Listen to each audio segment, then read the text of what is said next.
Did you ever think you would make it? I feel I'm so close I could take sweet victory. I know this life meant for me. Yeah, why would you bet on Goliath when we got Bet David? Valuetainment, giving values contagious. This world of entrepreneurs, we get no value to hate it. How they run, homie, look what I become. I'm the one. Do that today. Weird. That is wild. Anyway, episode number 201. Vinny just taught us something that's going on with Valuetainment Instagram account. Maybe we'll ask you guys for you to test it out as well. Got a lot of things to talk about. Yesterday, our commander-in-chief of the world, President Joe Biden, gave a speech, 26 minutes. I don't know if you guys had a chance to watch it. I watched it last night. We'll talk about that. Hikes. Fed approves another 3/4 of a basis point, which takes it highest since 2008 and hints at change in policy ahead. We looked at mortgage rates. Folks, you're going to be surprised what the average person, let's just say the average person, what is the average person's FICO score? Give me a number for FICO score. 720. 720 thing is average? That's like, that's a 620. Okay. 680. Okay, so let's just say 700, 680, fine. If somebody's got a 650 FICO score, you're going to be surprised by what the interest rate's going to be. We'll look at the breakdown. Tom pulled it up this morning. We'll talk about nearly 40% of small businesses in the U.S. failed to pay rent in October. Let me say that one more time, how scary that is. Nearly 40% of small businesses in U.S. failed to pay rent in October. That's pretty scary to think about. And why are they not paying rent? Shouldn't they be making money? Isn't unemployment the lowest it's been? Shouldn't people have more money than ever before? Why are they missing out on rent? 40% of them? That's a big number. It's not a recession. No, it's not a recession. It's Putin. Officials, Putin. Saudi tells U.S. that Iran may attack the kingdom. We'll look into that. Twitter employee been sleeping on the floor as Elon Musk pushes tight deadlines. It's a very depressing environment over there. And by the way, tomorrow's going to be Black Friday for Twitter. If you haven't heard, I think they're going to fire possibly 50% of the workforce. Whoa. And then you got some other studies that came out about drinking, about Musk, about White House deleting a tweet. Vinny's got some stuff to say about Paul Pelosi. We got a bunch of different things to talk about. And to do that with us today will be Adam, will be Tom Ellsworth, and will be Vinny Oshana. How you guys doing? How you feeling? I feel fantastic. Good? I tried to sketch yesterday with your kids, and it was absolutely the craziest 1 hour I've had. Did they behave? Were they good? Listen, the problem was... I heard they had no sweets. I don't want to give it away because we're going to post it tomorrow, but it was candy, kids, and then you say action and be crazy, and then to say, all right, guys, cut, go back to normal. It was... I saw Mav, who's one of our guys in the editing production. He Decent came back. looking guy. He's a very good looking guy. He came back. I'm telling you, Pat, defeated. Yeah. Pat, defeated. He's not having any like, kids. Today was the day. He literally was like, I'm not having kids. Yeah. I said, Mav, you ready to have kids? Never. Do not judge kids based on David kids. No. It's a very different climate. Yeah, okay? Middle Eastern. Your kids are probably going to be like you, chill, easy going. Yeah. So Maverick should have a lot of kids. Vinny's kids? No. Mine are going to be like, what are you kidding me? You cannot give those kids candy. You can't give Vinny candy. So let me say a couple things, gang. I want you to be thinking about. So we didn't really make a big deal about the 200 podcast because moving forward, it's not going to be 200, 300, 400. It's going to be based on subscribers. At 500,000 subscribers, we're going to do a live podcast that you'll be able to come attend and see it live with 200 people at our new studio that we've built, which is sick. So stay tuned. In about a week or two, we'll be selling those tickets for people to buy because it's limited seating only. And those who buy the tickets, it'll be in Fort Lauderdale. You'll be with us live when we cross 500,000 subs. We'll do a live podcast together with a guest or two or three or who knows. But we'll have a good time. Can we together. give a quick shout out to everyone that's working on that other studio? I mean, freaking ridiculous. Oh, my God. Are you kidding me? Jorge, you got Rob, you got Eric. You got a bunch of guys that are working on that, doing a phenomenal job. Anyways, let's get into it. Okay, Tom, so Fed approves 3/4 of a basis point hike to take rates to highest since 2008. Hints at change in policy ahead. This is a CNBC story.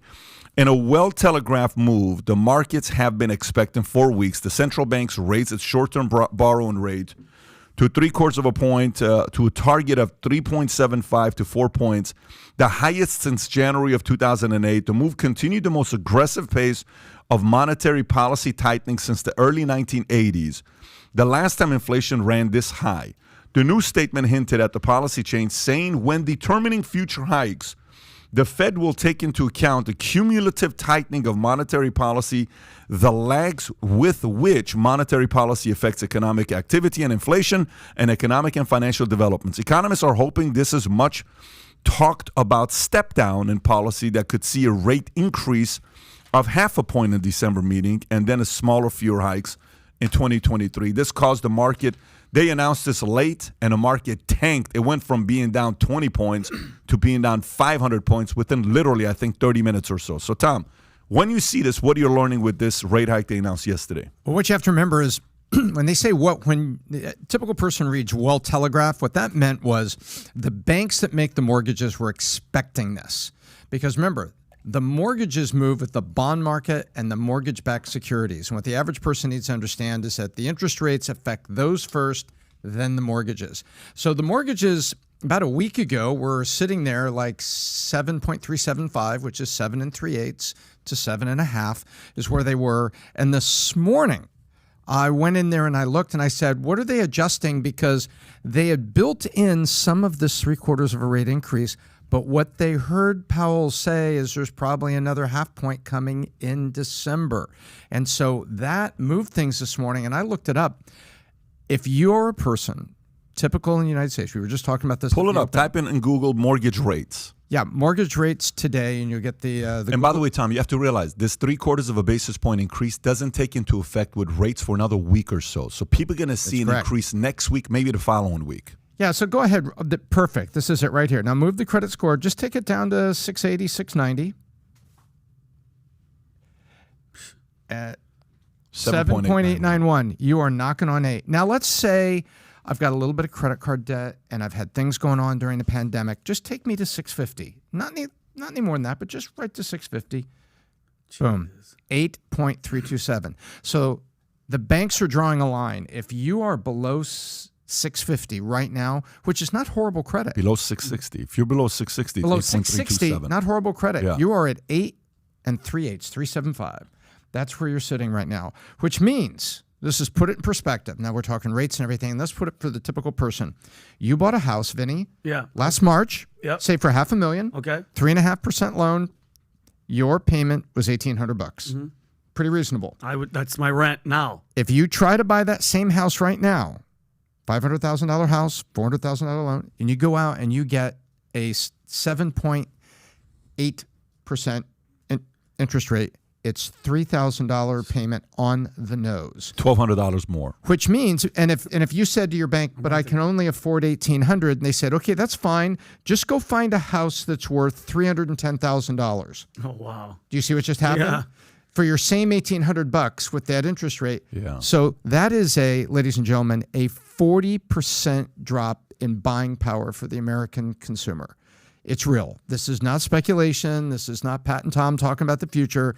This is reality right now. So if your job is moving you to another area, people have said in the comments, well, what do I do? You know, what's in it for me? What should I do? If your job is moving you from one part of the country to the other, first of all, you're going to have to discount your price on the house you got right now. It's probably up a bit. Get out from under it, and then under-consume housing on the other end. Get yourself a lease and get small space. Make the kids share a bedroom for 1.5 years, 2 years, and that's how you're going to have to weather the storm. You don't have any choice on it. Go lease less. Don't let your pride and your you know, it's crazy, Tom. You're saying this. You'll be back. Yeah. You'll be back. But just surf it out. I get anytime we talk about things like this, a lot of friends and family and people that follow the content that are loyal to it, who are in the real estate and mortgage business, they message us. Listen, and here's how it all starts. Pat, I love all your content, except you've been going after us realtors for too long, man. And this is like not cool. And I'm like, look, I understand you're not happy about what we're talking about. But here's what I will tell you with the current messaging that we got going on.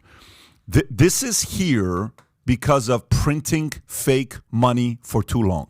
Yesterday, Tom and I were talking. I said, okay, when is the next time rates are going to be around 5%? Okay, so we're actually doing the math together. So then we pull up and we say, okay, how long is this guy going to be in the chair of Fed, Powell? Well, he got elected when? May of May of this year, 2022, by Biden, because he doesn't really report to the president, but you need the president and a certain amount of people to get him to say, we want you to stay as the chair of Fed, right? The Senate votes him in. Yeah, the Senate and he was president. there since the Trump administration. He was. So he was reelected. But the point is, reelected, not elected. Right. He was reelected by Biden. So Biden kept him in. So this is not a Republican or a Democrat type of guy. This is a guy that both of them are like, dude, he's not listening to me. He's not listening to me. That's how the Fed should be. Should be. You're right. So he doesn't take counsel from Trump. He doesn't take counsel from Biden. Independent. We like that. Oh, You as the consumer, believe me, we don't have enough people like that. Yeah. You know when his next term's going to be up? It's going to be May of 2026, which means the next time rates are going to be at around 5%. It's probably going to be Q3 or Q4 of 2026, if that. And this 6% above could stay for a long time, and that can become the norm. Here's the challenge. This morning I was looking up an article by Wall Street Journal. I want to send some of these pictures to you.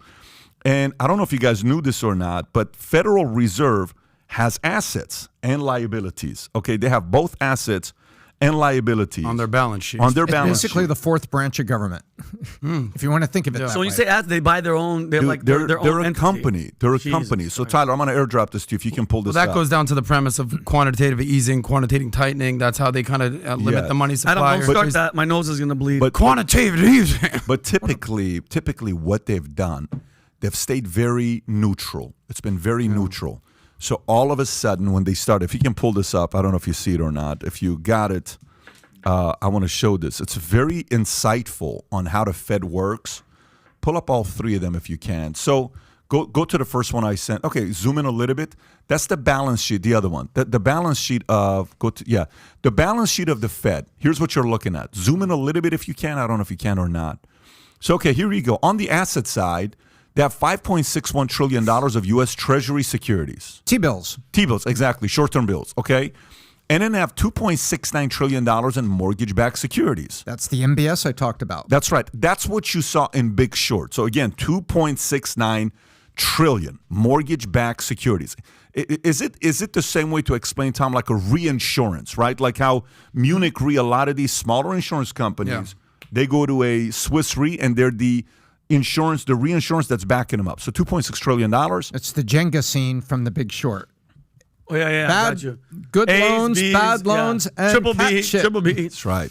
And then they have $0.48 trillion, which means they have roughly $8.78 trillion of assets. Now liabilities. Currency in circulation, which is interesting because currency in circulation is $2.28 trillion. Okay. Reserve balance, $3.04 trillion. And other is another $3.46 trillion for a total of $8.78 trillion. Okay? Go to the next one. This is the scary part of what's happened to them. Go to the one prior to that I just showed you. Yeah, right there. So the earnings of Federal Reserve sent to U.S. Treasury for the last 12 years, okay, if you look at that, this is the first time they're in the negative.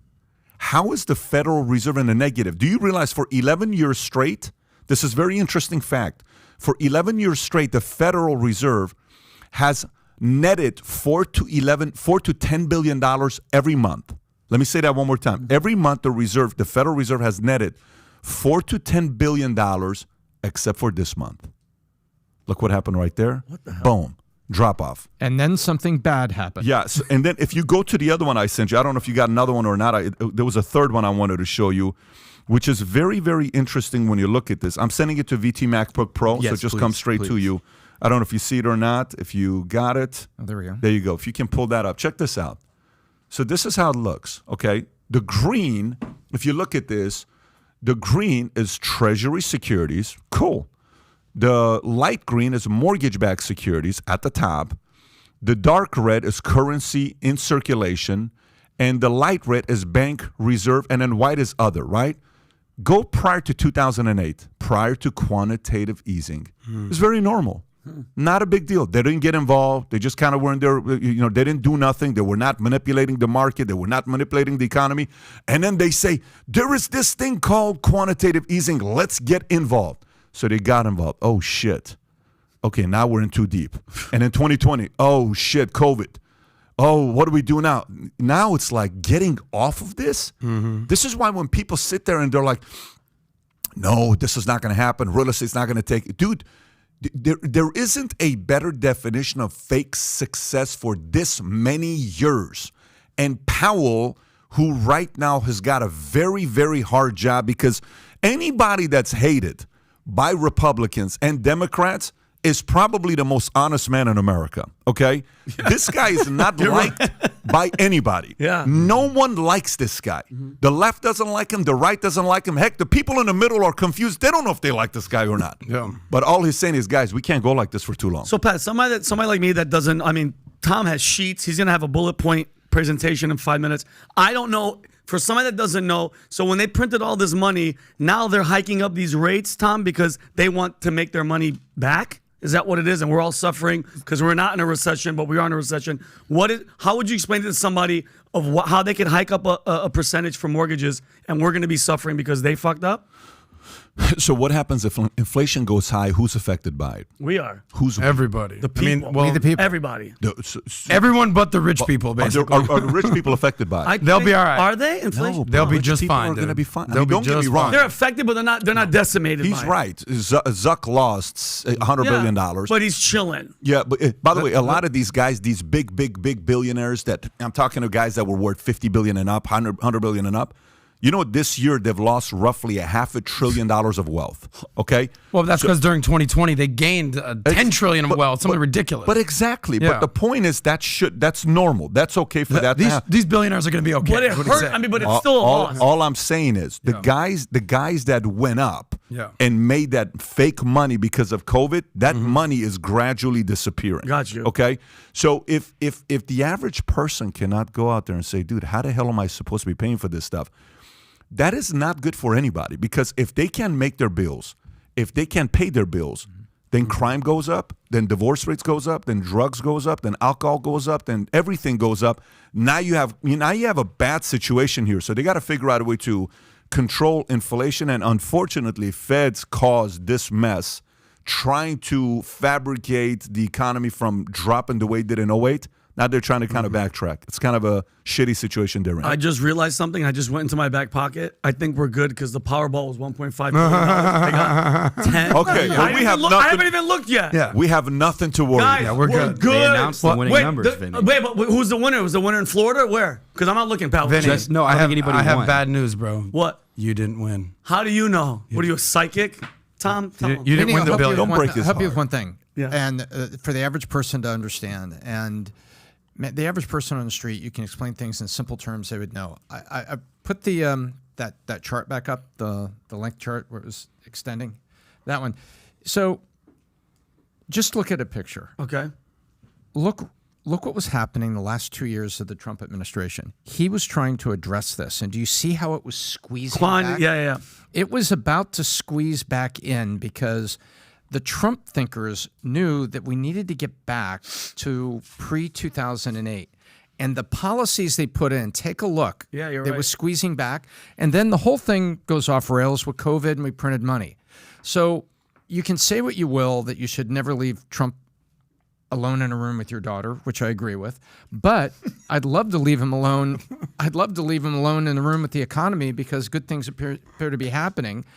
And you have to take a look at that. And you have to give credit to the administration that was there. You don't have to like Trump. But if you look at the picture, you have to look at the picture and say, what were they doing? They were trying to start a trend to get back to the center line of financial sanity so that it wouldn't be the interest rates and it wouldn't be the inflation happening to the average American.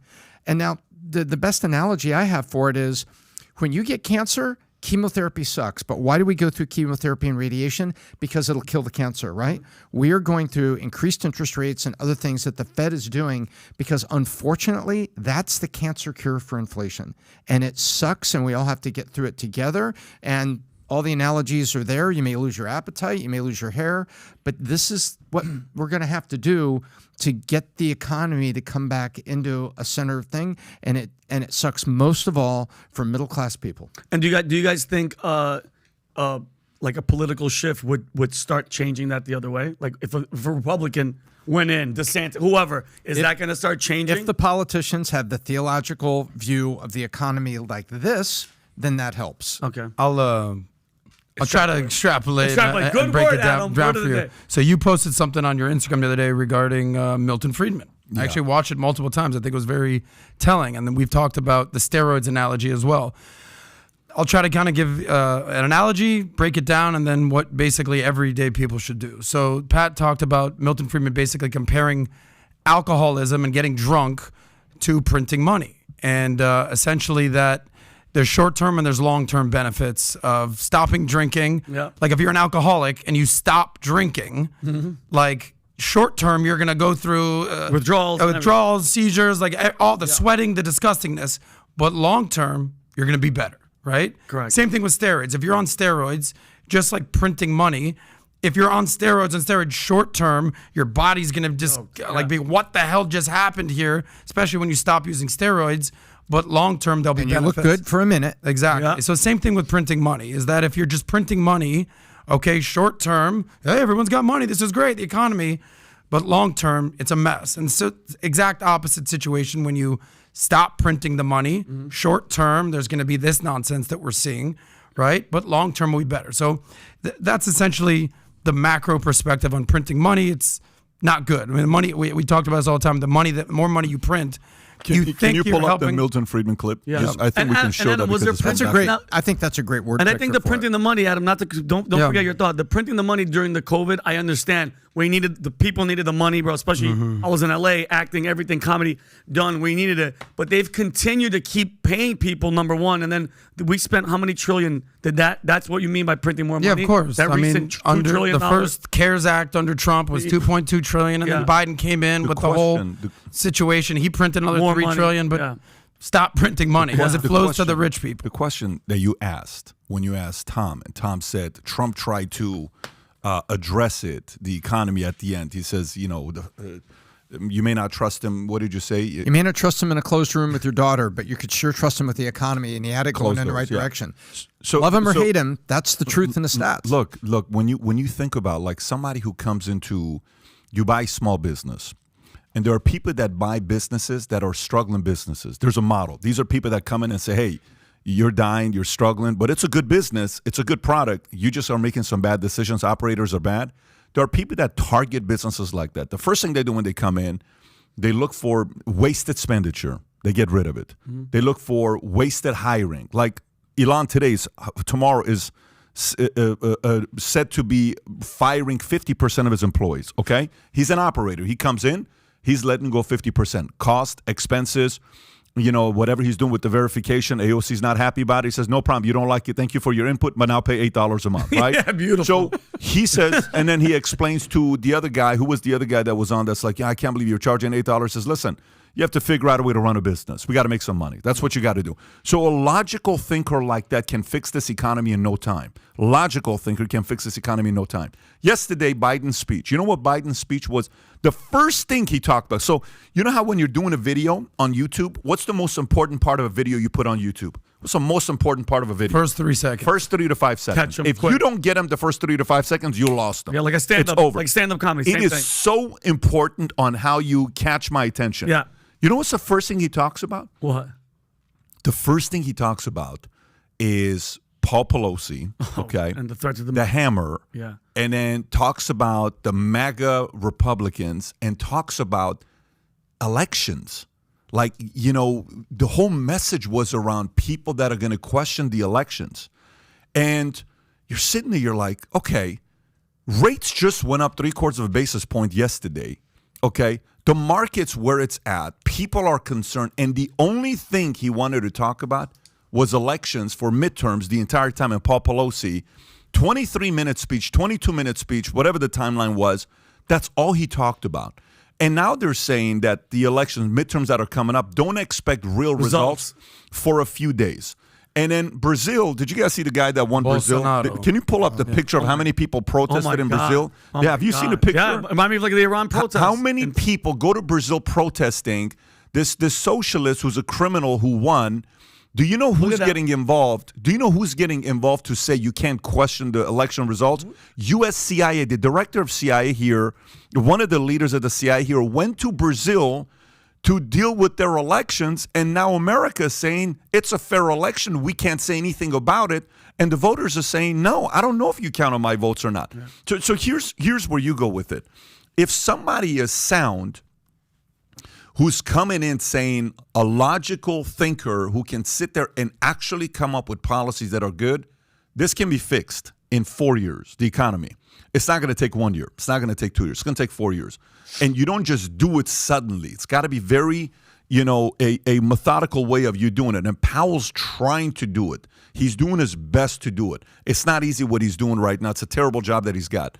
But the challenge, more importantly, is we don't have the right leadership right now to fix this economy, because what they're thinking about is midterm elections, Paul Pelosi, and dividing America, and more pinning everything on Republicans, knowing they're afraid that potentially they could lose New York, they could lose Arizona, they could lose all these states. They are so scared that they're saying we need 2-3 days. Look, when you have a friend, or you're dating a girl, you're dating a guy, or you have a business partner, if a person is sitting there saying, dude, I'm telling you, they're constantly saying, I would never do that. I would never do that. I would never do that. I would never do that. I would never do that.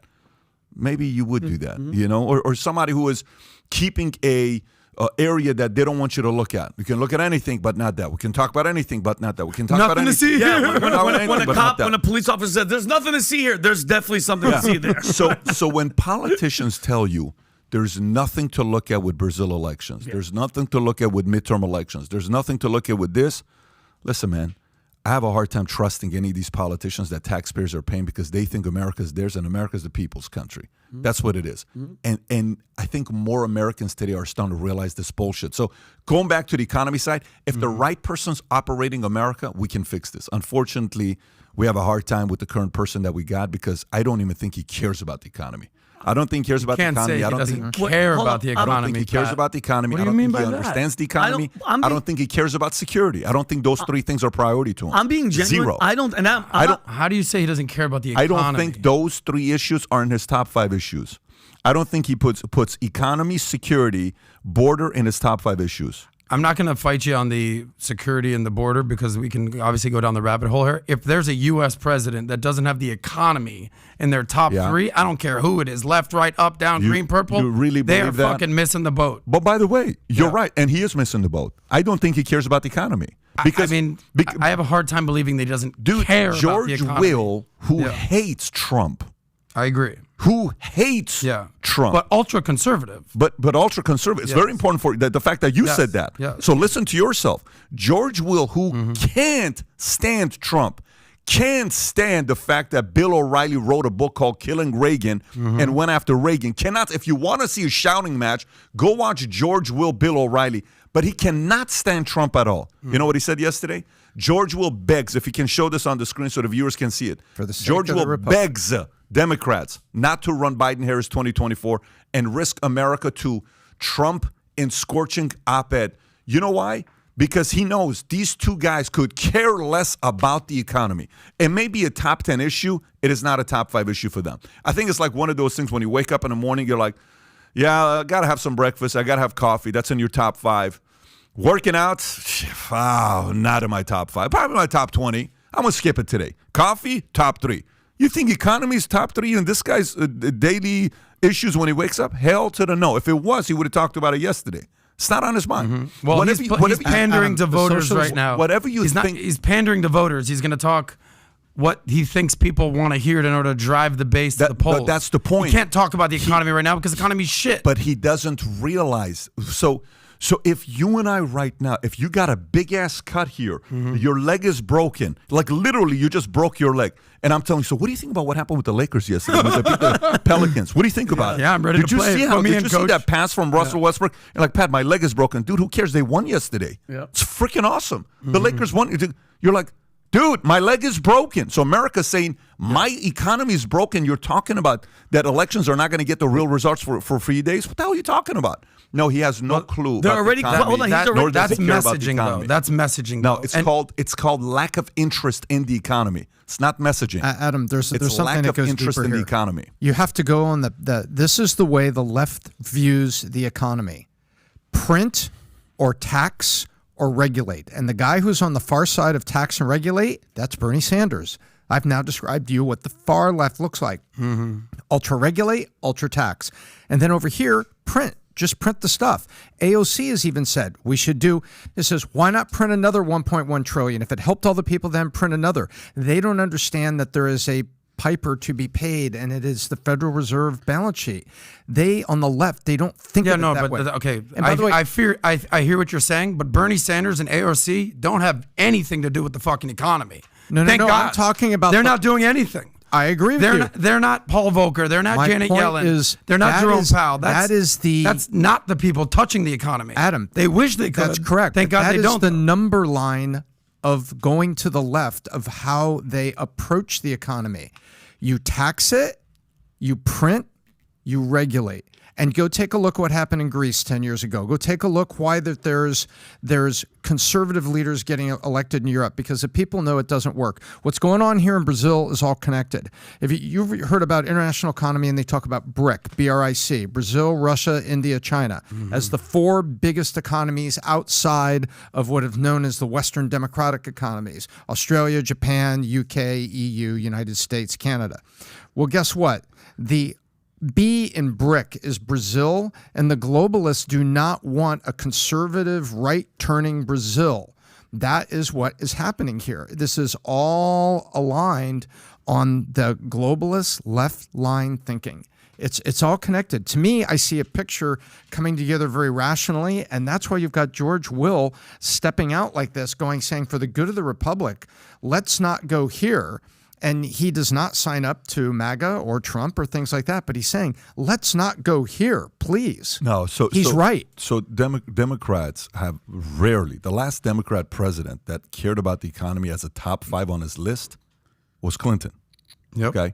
Well, that's the last time that someone actually had a good balance sheet. But the last he came president closest to balancing the federal budget. Let's not downplay this like he was all by himself without the help of Newt Gingrich, and he was a man of the year, Time Magazine, Let's not forget like what he did. So everybody typically says Clinton. Nobody gives a credit to Newt. Newt behind closed doors, one of the sharpest. Yeah, because his name is Newt. Correct. Who the hell wants to give your name's Newt? One of the sharp. He was the Time Magazine Man of the Year by a liberal magazine named a far conservative right Man of the Year. And remember, he fixed the economy.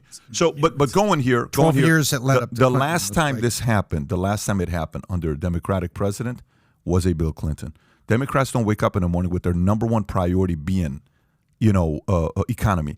Biden said multiple times, the most important issue today is climate change. The most important issue, gender. It's not economy. They don't think economy. You think economy. The average person thinks economy. They don't think economy. They're trying to sidetrack you and confuse you from where the economy is headed towards. But can I give just a little my 2 cents? I happen to think, I don't know if I'm right, if I'm wrong. If the economy's not in his top 3, he's completely missing the boat. So I don't know what's in his brain. He might not know what's in his brain. He doesn't know what's happening. Exactly. But if he's not meeting with his economic team on the regular, Janet Yellen and the whole squad, I mean, you're missing the boat here. But here's my final point. This is great. We're having this macroeconomic talk. That's awesome, amazing. There's things that you can control, and there's things that matter. So this matters, but we have no control. When I say we, I don't mean people with mouthpieces. Like, we actually do have a little bit of control. I'm talking about the average viewer out there. There's a famous saying that don't fight the Fed. You've heard this saying before? Don't fight the Fed, meaning like there's nothing you can do about the motherfucking Fed. Sorry, not going to happen. But what can you do? So 2 years ago, it's crazy how things can change like that. Davos, Switzerland, 2+ years ago. Ray Dalio, you've interviewed him. He sat down and he gave a whole big speech. This is like a month before COVID. And the famous thing was what? Cash is trash. Cash is trash. 2 years later, 180. What is he saying now? Well, guys, my bad. Hey, turns out cash is pretty good. Yeah. Cash ain't trash. Cash is king. Okay, so what can you do about it? There's nothing you could do about higher credit card rates. There's nothing you could do about higher mortgage rates. There's nothing you could do about... What do you mean you can? But you can. Well, hear me out, and then you tell me. I want to hear what you have to say. There's, meaning whatever the Fed fund rate is, 3.75 to 4%? Yeah. There's nothing you could do about that. What you can do, if you're listening and you're watching, is stack cash. And when there's a right moment and a right opportunity, you can seize the moment. Carpe diem. However, everything that the Fed is doing, unless you're super, super, super creative, and that's why I want to hear your response, like, you're not going to do anything to, quell how high interest rates are going. There's nothing you could do. You stack cash. You get a higher checking account. You went from one subject to a completely different subject. Okay, so we were talking about the economy being a priority, and you're saying, how could you say the president's priority is not economy? It's not. It's not in his top 5. I can just watch. Period. What you're saying is that the average person watching this, you can't do nothing about it. So, tune out and just go do your thing and try to stack some cash. I'm saying when it comes to your money, there's nothing you could do about interest rates. I was very clear. You can't fight the Fed. You can't change it. I think long term, you can with the way you vote. You can with the way you raise your kids to think about money in a certain way. You can with the way people think about fiscal responsibilities. You can with going back to common sense. You can with going back to teaching math. Do you know what's the one thing I judge parents on? I look at a parent. The other day I sat down. We play a game with our kids. Here's what the game is. For every parent that wants to get their kids to get better in math, this is the game we play. We're at lunch. Here's how the game goes. Let's play it. Matter of fact, all 5 of us are going to play it right now. The 4 of you. I'm going to play with you right now. You ready? Audience, you can play this as well if you want to. We'll go with Adam to make it easy, and then we'll go. You're going to be the hardest one. Great. That's how it starts. Yes. Oh, no, Vinny, Adam, 1 times 1. 1. 2 times 2. 4. 3 times 3. Tom, don't play games. 4 times 4. 16. 5 times 5. 25. 6 times 6. 36. 7 times 7. 49. 8 times 8. 64. 9 times 9. 81. 10 times 10. 100. 11 times 11. 121. 12 times 12. I don't know. 144. Okay. 144. How? Yeah. But wait, you want to know a formula that's going to make it easy for you for the rest of your life? Yeah. Okay, 12 times 12. What's the easiest way to figure out the answer is 144? You take 12 times 10, which is what? 120. 120. Okay. Then you take 2 times 12, which is what? 24. 24 plus 24 plus 120 is what? 24 plus 120 is 140. 144. You only have to 13 add times 2 and 2. 13. Fuck me. 166. 169. Okay. 14 times 14. 140, 184? 180. So you're right. 140. Then take 4 times 14, which is what? 4 times 14. Do 2 times 14 is 28. 28 times 2 is what? 56. What's 56 plus 140? 196 is okay, what's the next one? Go. You're at 14 times 14. You did 14 times. 15 times 15. 255? 225. 225. 16 times 16. You guys, by the way, the point. Can I say something? What? Or no.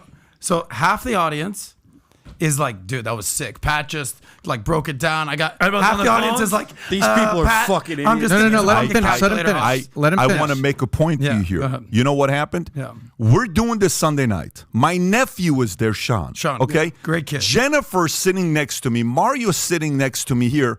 And I'm not even talking to Jennifer, and I'm not even talking to Mario. All of a sudden, they're kind of like, Pat, how did you just come up with that formula? And Mario's like, holy shit, I needed that in high school. He said, literally, that's all you do. I said, so we went all the way up to 30. Oh, my God. With 9-year-old kids. I said, let's do 29 times 29. What's 29 times 29? 2 times 29 is what?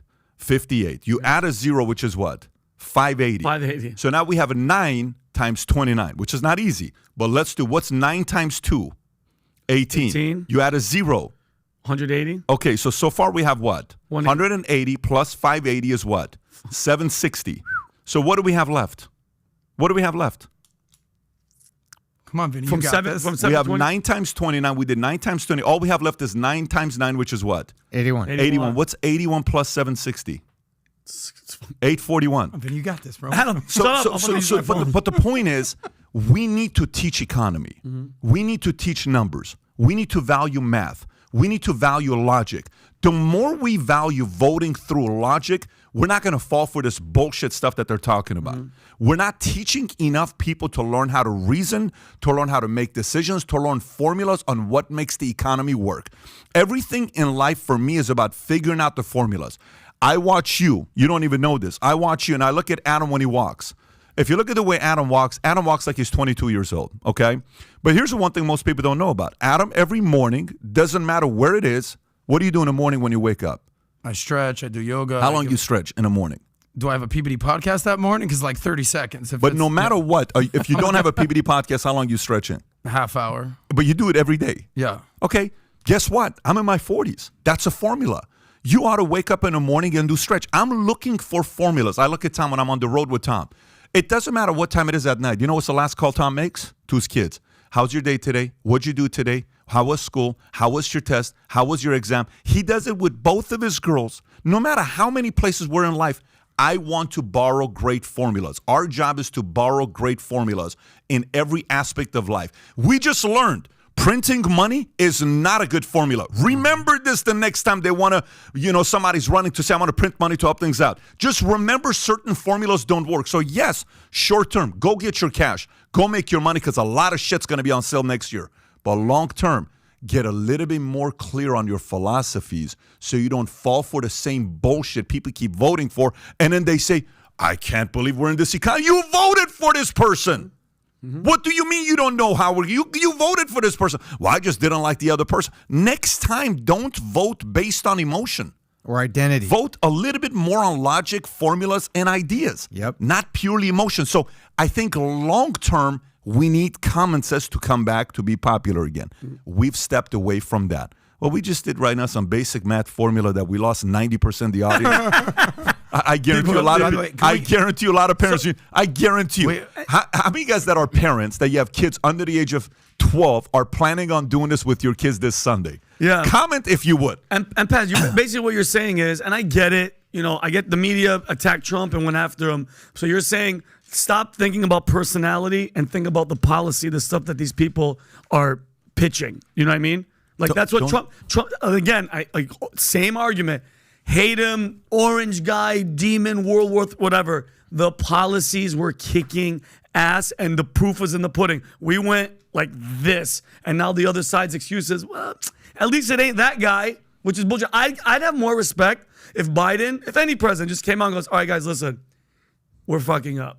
All right, give us a little bit more time. We're going to try. Admit that you're doing it because we all see it. They don't have the balls to be like, listen, we're screwing up bad, but my bad. I don't know if Can I throw? I'd like to go to next topics, but last one here. Take us home here. Go for it. Listen, we all remember in 2010 when the Tea Party came into effect during the midterms. It was midterms, so there was like 12 years ago, like this week. Mm-hmm. Which was an idea and a philosophy. Right. And essentially, those were all fiscal conservatives, right? Correct. Yeah. A lot of those guys are more libertarian in base.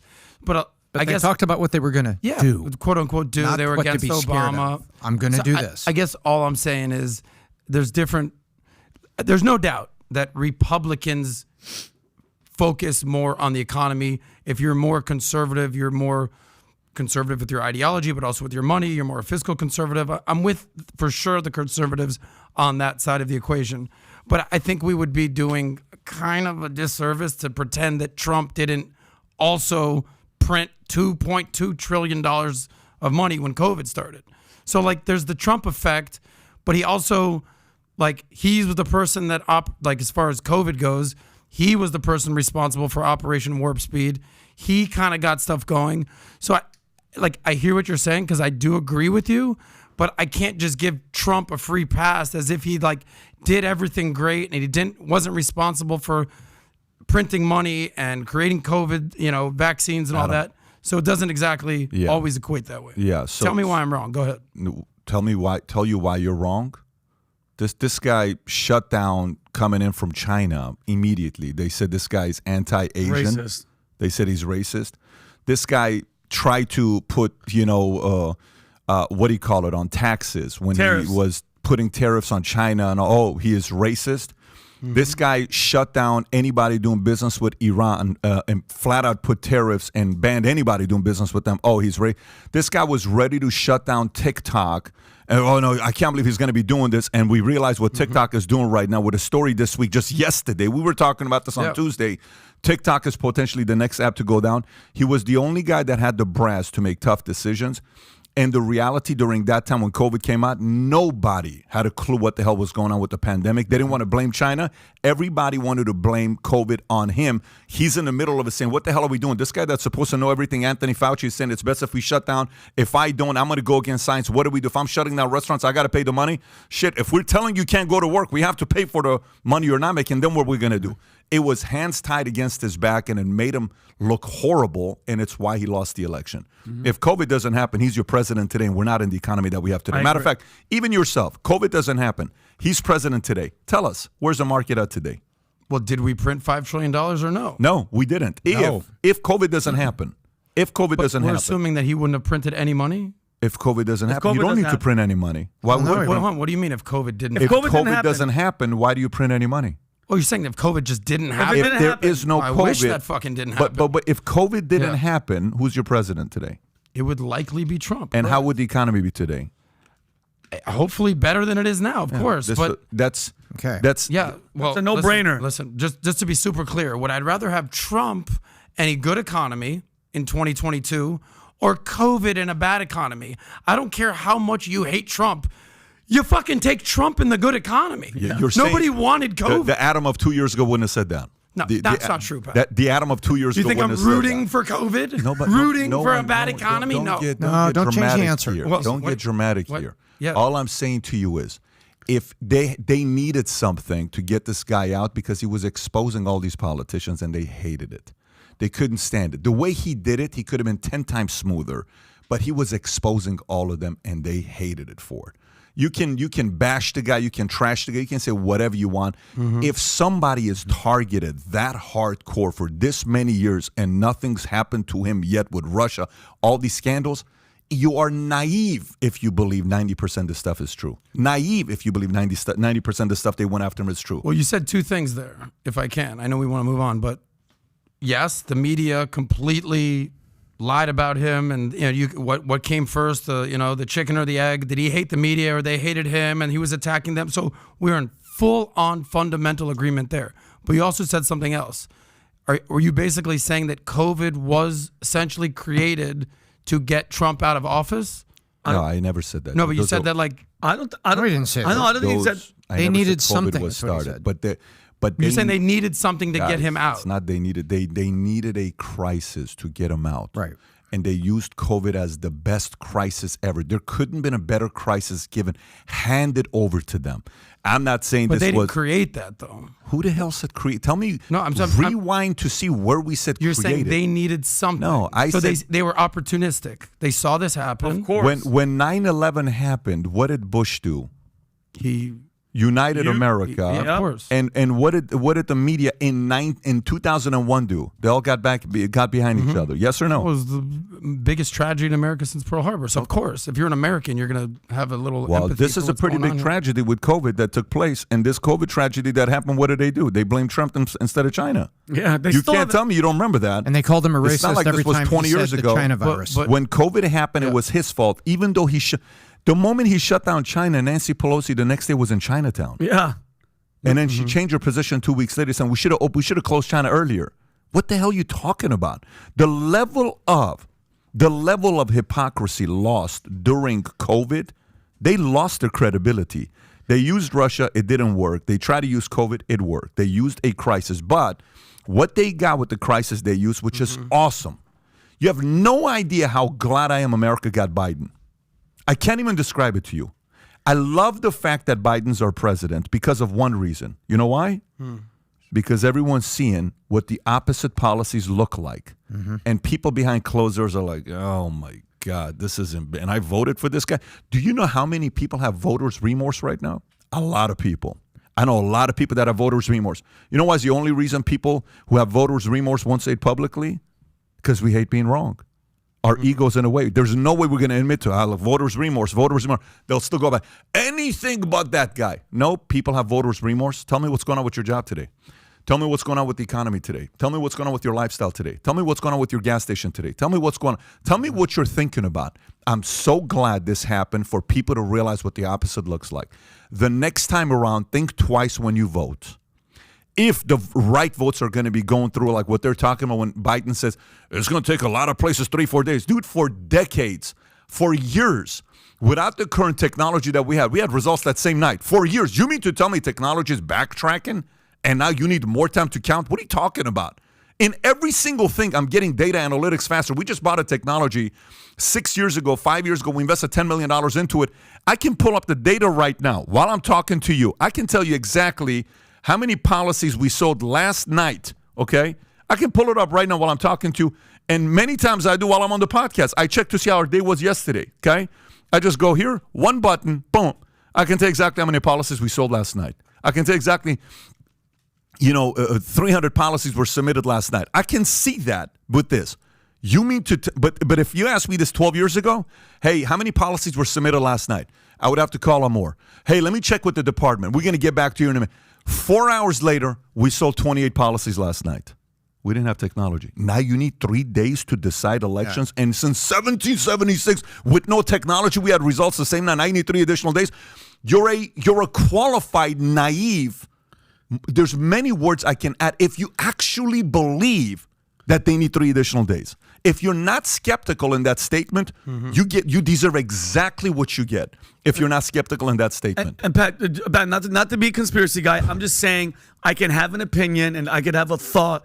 If 2020 was a movie and you wrote a movie that was, okay, this figure is just, crazy and he's loud and this government wanted to get him out, and the country that he put all these tariffs and all this trade stuff with, all of a sudden a virus comes out of this lab that we own, that now we're finding out leaked. They're finally admitting it and made everybody stay home and have to vote in by mail. And now this guy that stayed in the basement all of a sudden had the most votes ever. Some people would be like, "Holy shit, what a movie! How's it end? This is the ending of the movie." But this is all I'm saying. I'm not telling you there was voter fraud. We know there's voter fraud in every election. Of course. But for a person to say that, hey, we're going to end up needing a few more days. In 1700s, in 1800s, they got results same night. We have better technology, smarter people today. You mean our system got worse? You have to be a moron to believe that. Yep. Or you choose to believe it because you like it because it favors you. Or if you're a halfly logical, reasonable person who sits behind closed doors, even though you're sitting there saying, I don't like that guy, I'm a true natural Democrat. You behind closed doors, you're in the bathroom, you're watching a video, and somebody says something like that, you have to say something like this. I don't know about that. That sounds a little strange. That sounds a little. Why do we? After all this technology, today, if you're out there, you're listening to this, and you're saying, Pat, I disagree with you. Fine, go present this argument to people around you tonight at the dinner table. Talk to your friends. Talk to your family. For hundreds of years, 200 and whatever years, 60 years, to 1776 today, we can do the math. For many years, 240 something years, we've done okay with getting the results of elections that same night in different states. But now with all the technology that we have, that we can get any results. You can go on analytics on Instagram and find out how many people shared your post. You can go on analytics on Twitter and find out how much reach you got. But you cannot find the people that voted on the same night to announce it on MSNBC, Fox, and CNN. Okay, wink, wink. Yeah. You're right. You're a dummy if you fall for that, period.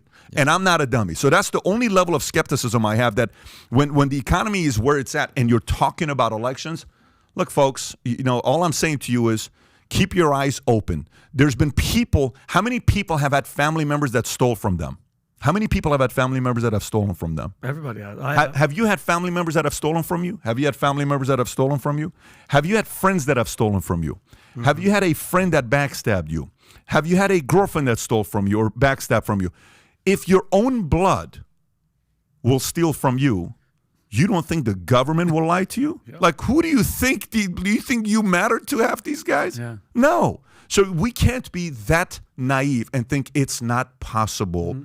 We have to be a little bit more alert. We have to be a little bit more wary. We have to be a little bit more skeptical. We have to stay paranoid, because that's when you are able to protect yourself. Very simple. You know what sucks, Pat? You saying this, going to what we said, we talked about this time. You can't even have an opinion. Like, I don't trust them. You can't even talk about it. Just like with the Instagram. Can you tell everybody what you noticed? Somebody sent this to me yesterday. I'm like, there's no way that's real. For the past 2 days, Tom, we've been posting videos because I've been shooting sketches, and forever since I've been with the company, I've been tagging at Valuetainment on Instagram. Yeah, you post something, you go and tag it. Yeah, and now if you go to tag it, a warning comes up and goes, "Hey, just letting you know, this has done false information. This handle false information and false this. Do you still want to tag them? Like, they're babysitting me because they're warning me about Valuetainment." Guys were sending me this yesterday. I'm like, there's no way this is real. I didn't even bring it up to anybody, and then you brought it up this morning pre-podcast. Because this morning pre-podcast, I wanted to show my fans. Test it right now. I just did. Yeah, they hit me with it. They hit you with it. What does it say? What does it say? It says.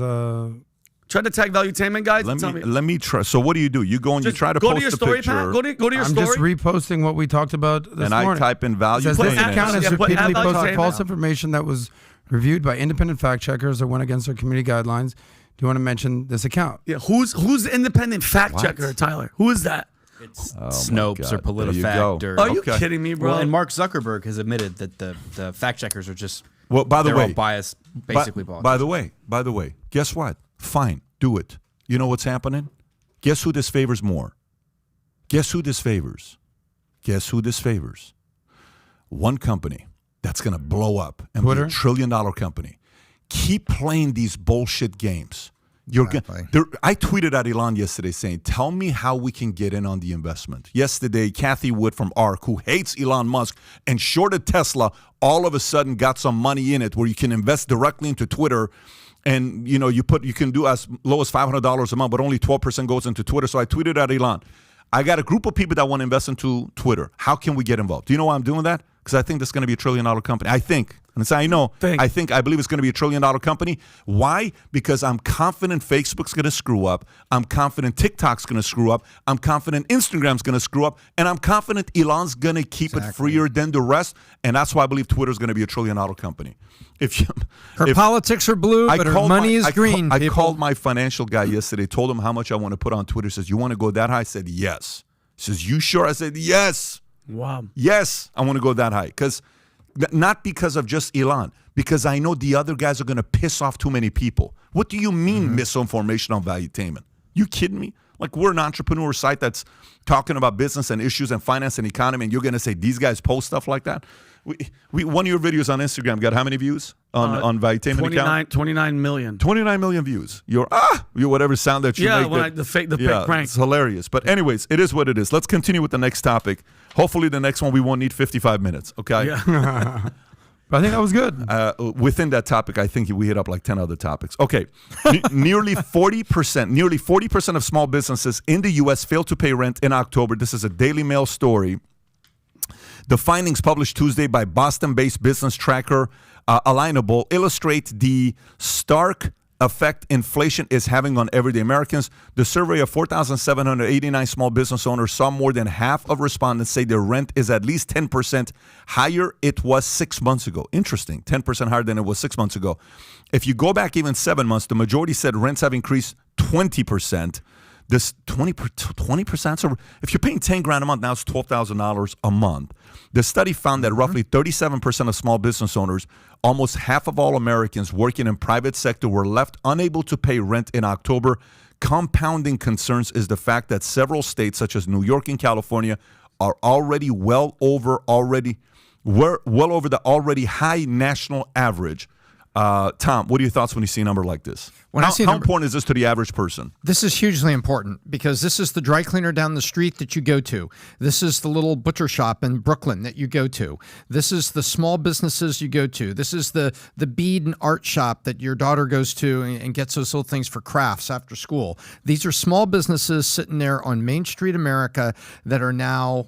This is the plumber that you've used for 20 years that now his little shop where he parks his trucks and his guys come in and he's got a few sinks on display and stuff. His rent is up. What this is saying is this is real. And so these folks are going, what are they going to have to do? They're going to have to raise prices a little bit on you. That's inflation. To the average person, you say, wow, this is terrible. No, this is the front end of inflation. Their rent goes up, so they have to raise the price that you pay.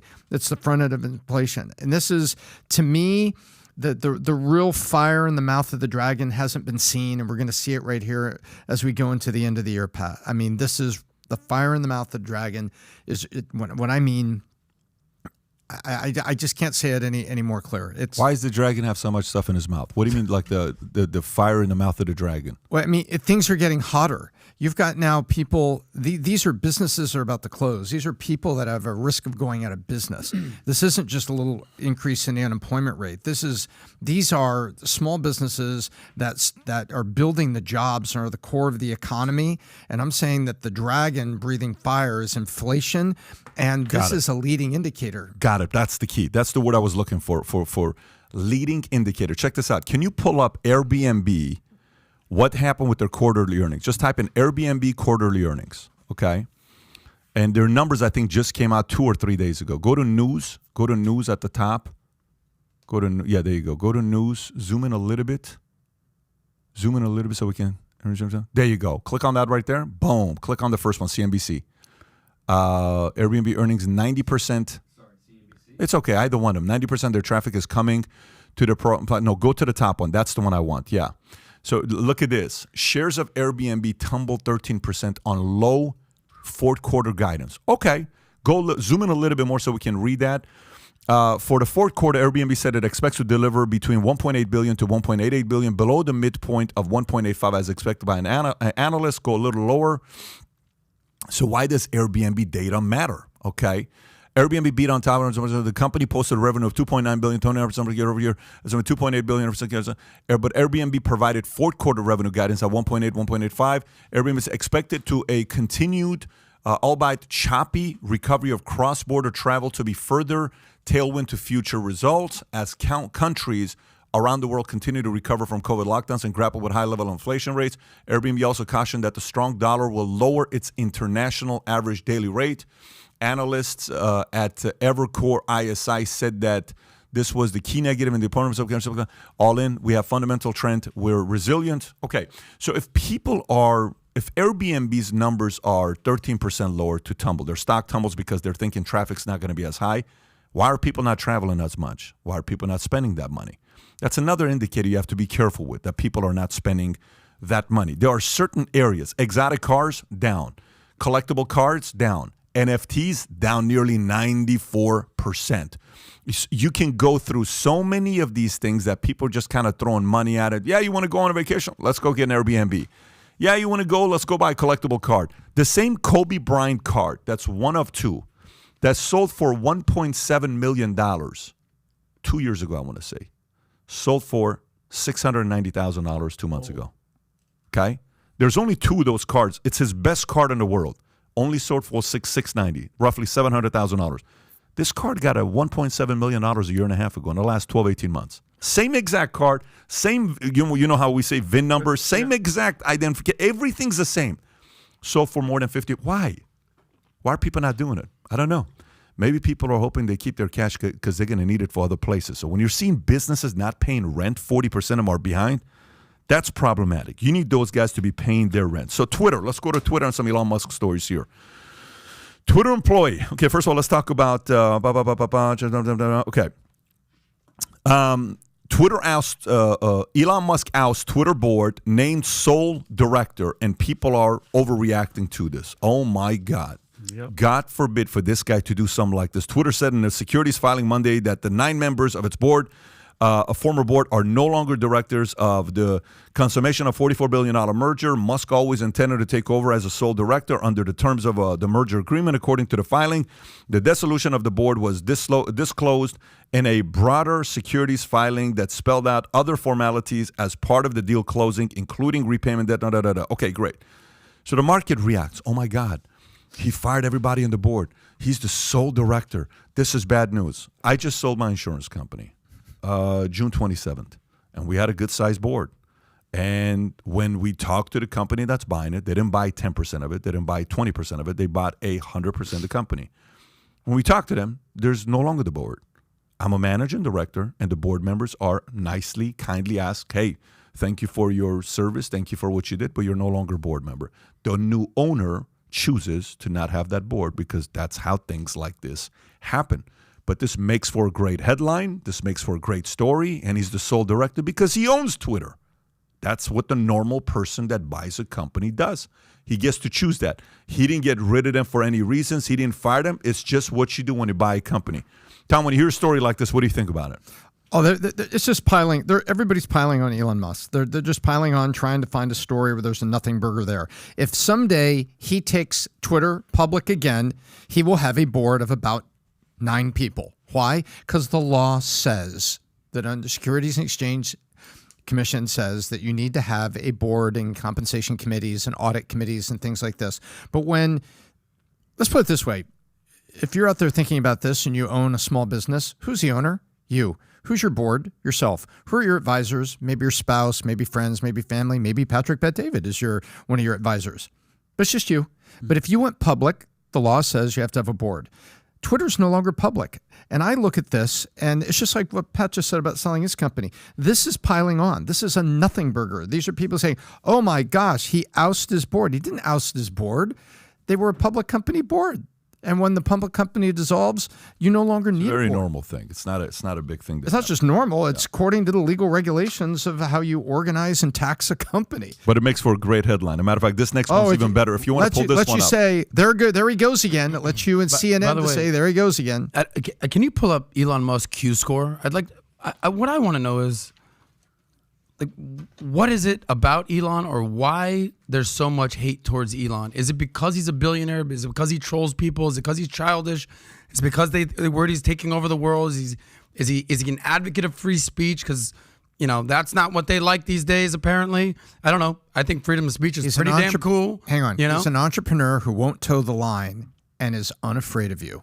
That's no. But why do people? I understand why maybe like big government wouldn't like him, or even big tech, or competitors.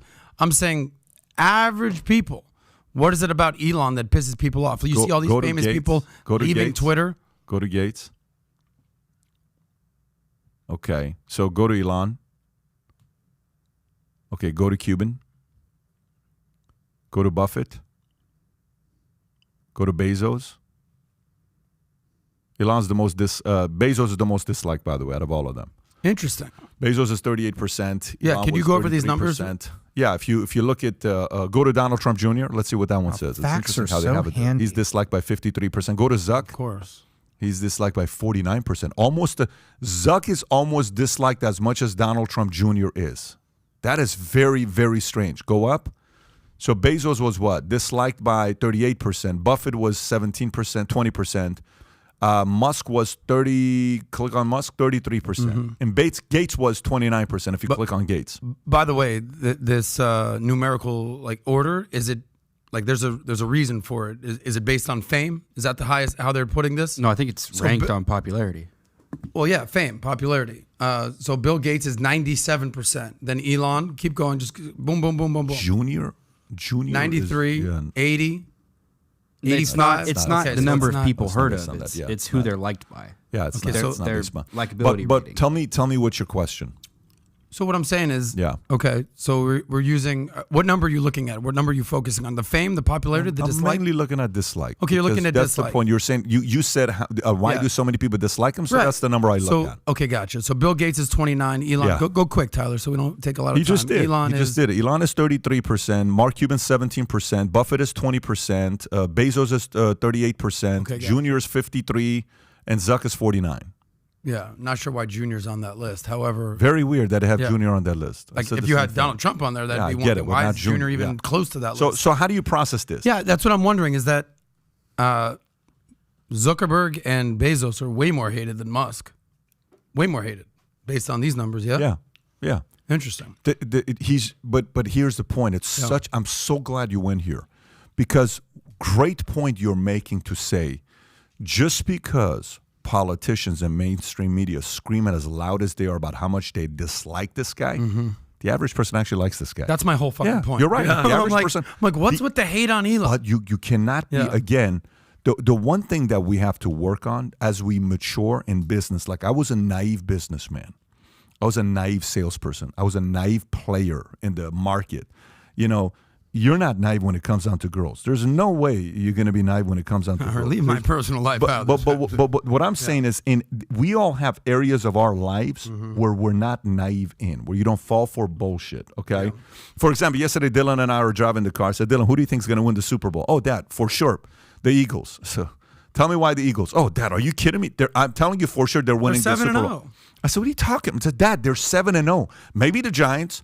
Maybe Minnesota, but it's going to be Eagles win the championship. So that's what you call a naive fan. And then I said, look, in the game of sports, winning the championship has to do with what? Who is the healthiest when playoffs start? Who's the hottest team during the playoffs? Hottest and the healthiest wins the Super Bowl, right? Most likely to win Hot the Super and Bowl. healthy. When Every it comes morning. down to stuff like this, you can't be naive and say, why does the media not like this guy? Dude, the media had a full-on monopoly on controlling the point of contact and the narrative until this guy bought Twitter. Facebook actually has to now wake up and say, listen, guy, if you keep doing this stuff of be careful because of disinformation stuff, this guy's going to hurt you. You know what he's trying to do? Do you know what one of the things he's trying to do? Can you pull up that Fox Business article that Mario sent to us yesterday? It's a fantastic article that Mario's very big on news and Wall Street Journal. He read, like, about the 5 things that Elon wants to do. So Elon Musk's 5 major moves in the first week of Twitter ownership. Go up. Let's look at the 5. Go up. Okay, number 1, dissolving Twitter board. Okay, that's done. He owned 100% of it. Go to 2. 2 is firing top executives. Zoom in, zoom in, zoom in. Some people are very upset about what this guy's doing here. Following the closing of his acquisition, Musk fired Agrawal, chief financial officer, Ned Ziegel, Vijay Gadde, Twitter's head of legal, policy trust, general counsel Sean Edgett, also confirmed on Twitter that he is no longer with the company after several outlets reported he was included in this. He says, Thursday concluded 5 years of Twitter. I'm grateful for the opportunity. I've worked with such an incredible group of people.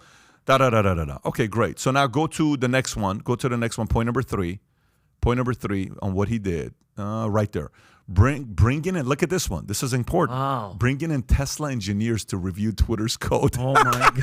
Uh-oh. Uh-oh. And you better believe Tesla engineers running $1 trillion company, they kind of know what they're doing. Of course. Go to number 4. Go to number 4.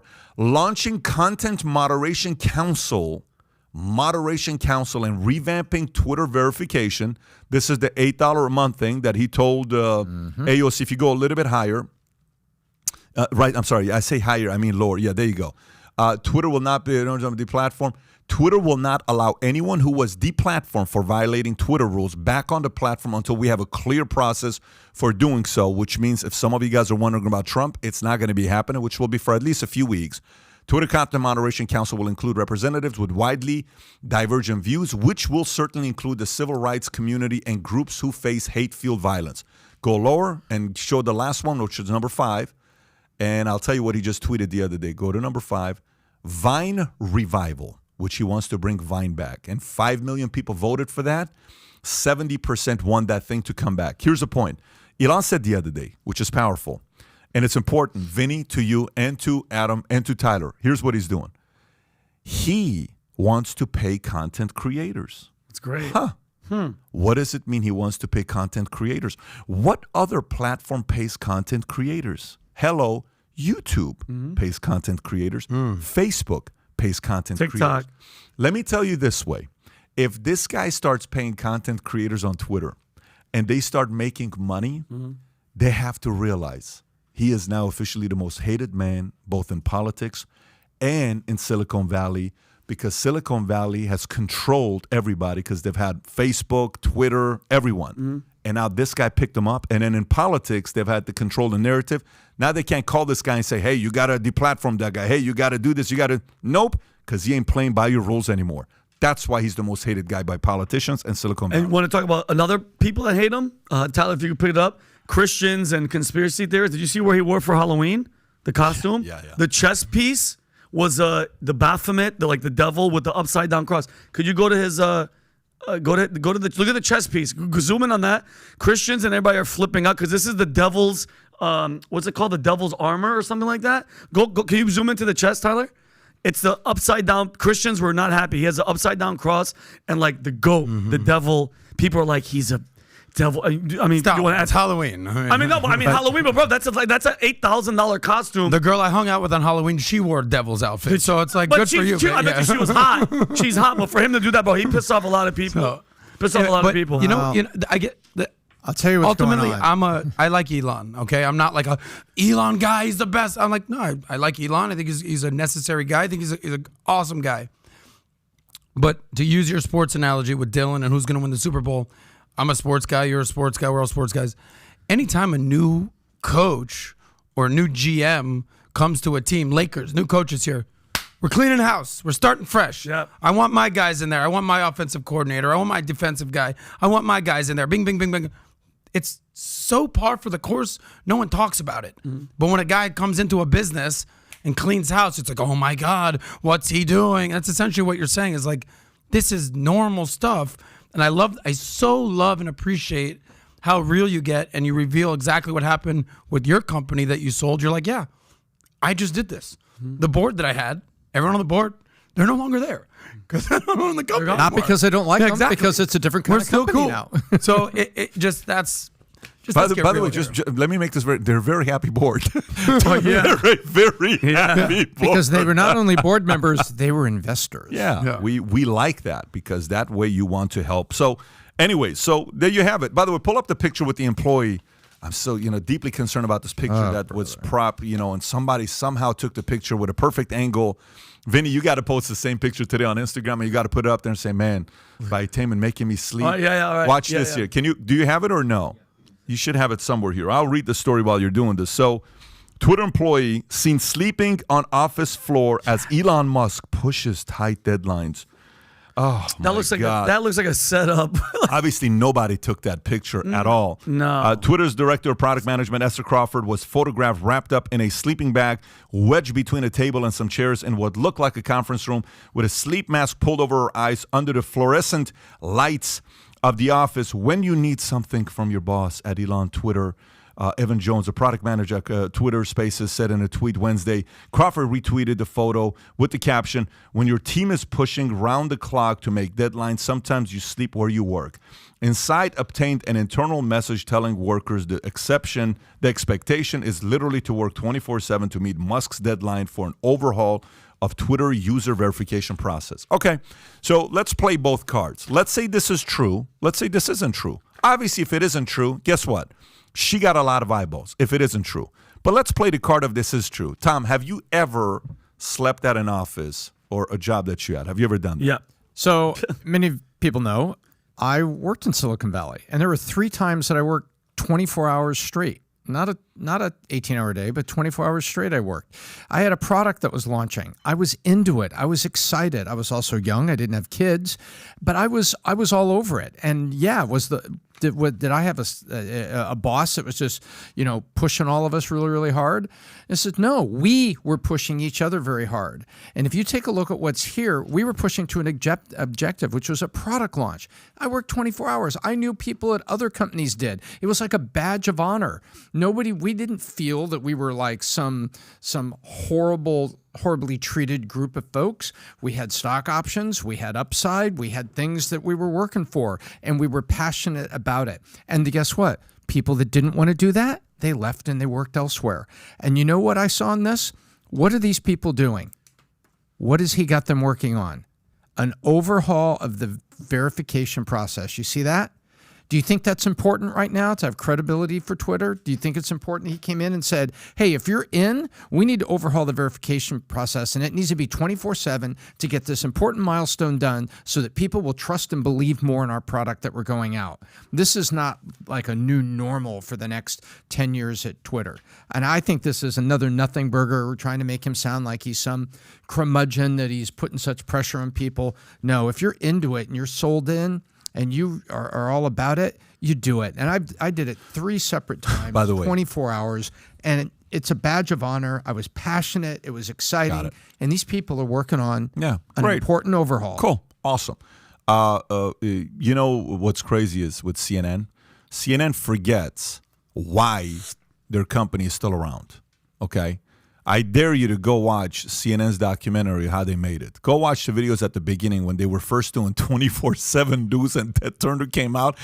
Go see what buildings they worked in. Go see how many nights Ted Turner slept in the office. He eventually slept on the floor above where everybody was working. He just slept in the building. People were there 24/7 to make CNN work.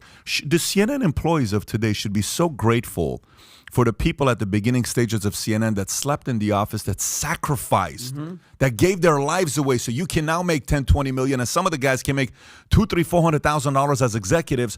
And CNN is what it is today, at least what it used to be a few years ago, because right now their ratings came out yesterday. And it's terrible. I feel bad for CNN that they're going through these challenging times. Hopefully the new guy's going to fire the right people and bring the right people and change that around. But the point is this. There is no company that is massive today, no society, no country that at one point the original founders of that country, of that society, of that company had sleepless nights and did stuff that made no sense in regards to work to get it to where it's at today. There isn't any. You tell me stories of actors. You guys want to go after Twitter? Why don't you go talk to actors? How many of them work 20-hour shifts? And yes, SAG has to pay them the overtime. How many actors you know? So how was it working? Dude, I just have to sit there and they just call me. Man, I could be at any time. I can do this. And we got to be up. One time we did this 24 hours. One time we did it 18 hours.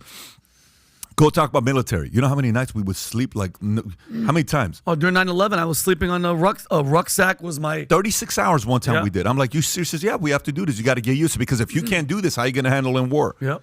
And every example can be given. People that did this, but when you post something like this and people overreact, now, guess what? This guy's a tyrant. What a horrible guy this is. Now they're trying to make an adjustment right now. It's not going to be like this forever. It's at the transitional stages that's going to be a little bit annoying until the machine is up and running based on the new systems. Then it goes back to business as usual. By the way, just to give some context, you don't hear these stories that's currently going on at Tesla or at Neuralink or at SpaceX. You don't hear any of these stories. It's only at Twitter on the one week he buys Twitter. Yeah. What do you expect? Yeah. Okay. How many times do you think they took that picture of that girl where she like took off her things? She's like, nope, make sure the angle. And then she put on her little sleep mask. Come on. By the way, I think this is 60% true. I actually think it's a true that she posted this. But also at the same time, I think if you've never been in a startup, let me make a recommendation to folks. If you don't like stuff like this, never work for a startup. Correct. Don't do it. Ever. Go work for an established company. Don't ever work for a startup company. Now, for some of you guys that have worked for a startup and it made it, I am sure you have a lot of awesome stories. I am sure you have stories that you want to tell the world about it, how great it was. There's something very unique about being part of a startup. It's a very, very unique experience when you work for a startup. Okay, let's talk about... There's also one other thing that people should understand. There's a difference out there between having a job and having a career. If it's just a job, whatever it is, if it's just your job, your give a shit level will not be as high. So there's something called, this is not a scientific term, Tom, but it's a give a shit level. How much do you care about what you're doing or not, right? So if you have a career... Passion or paycheck. Exactly. If you have a career that you're passionate about, that you're willing to sleep in the office and you're willing to sacrifice, that's how you'll make it. If it's just a job for a paycheck, of course you're not sleeping at the office. So you know, whoever's listening right now, you know whether you just have a job or you actually have a career. And it'll reflect in whether you're sleeping at the office or willing to bust your butt or make sacrifices or not. Awesome. Let's go to the next story. That was great commentary there. White House shamed into deleting Social Security post after Twitter fact-checked. The Biden administration was forced to delete a Twitter post taking credit for a boost in retiree Social Security checks Wednesday after social media users pointed out the increase was tied to decades-high inflation. Seniors are getting the biggest increase in Social Security.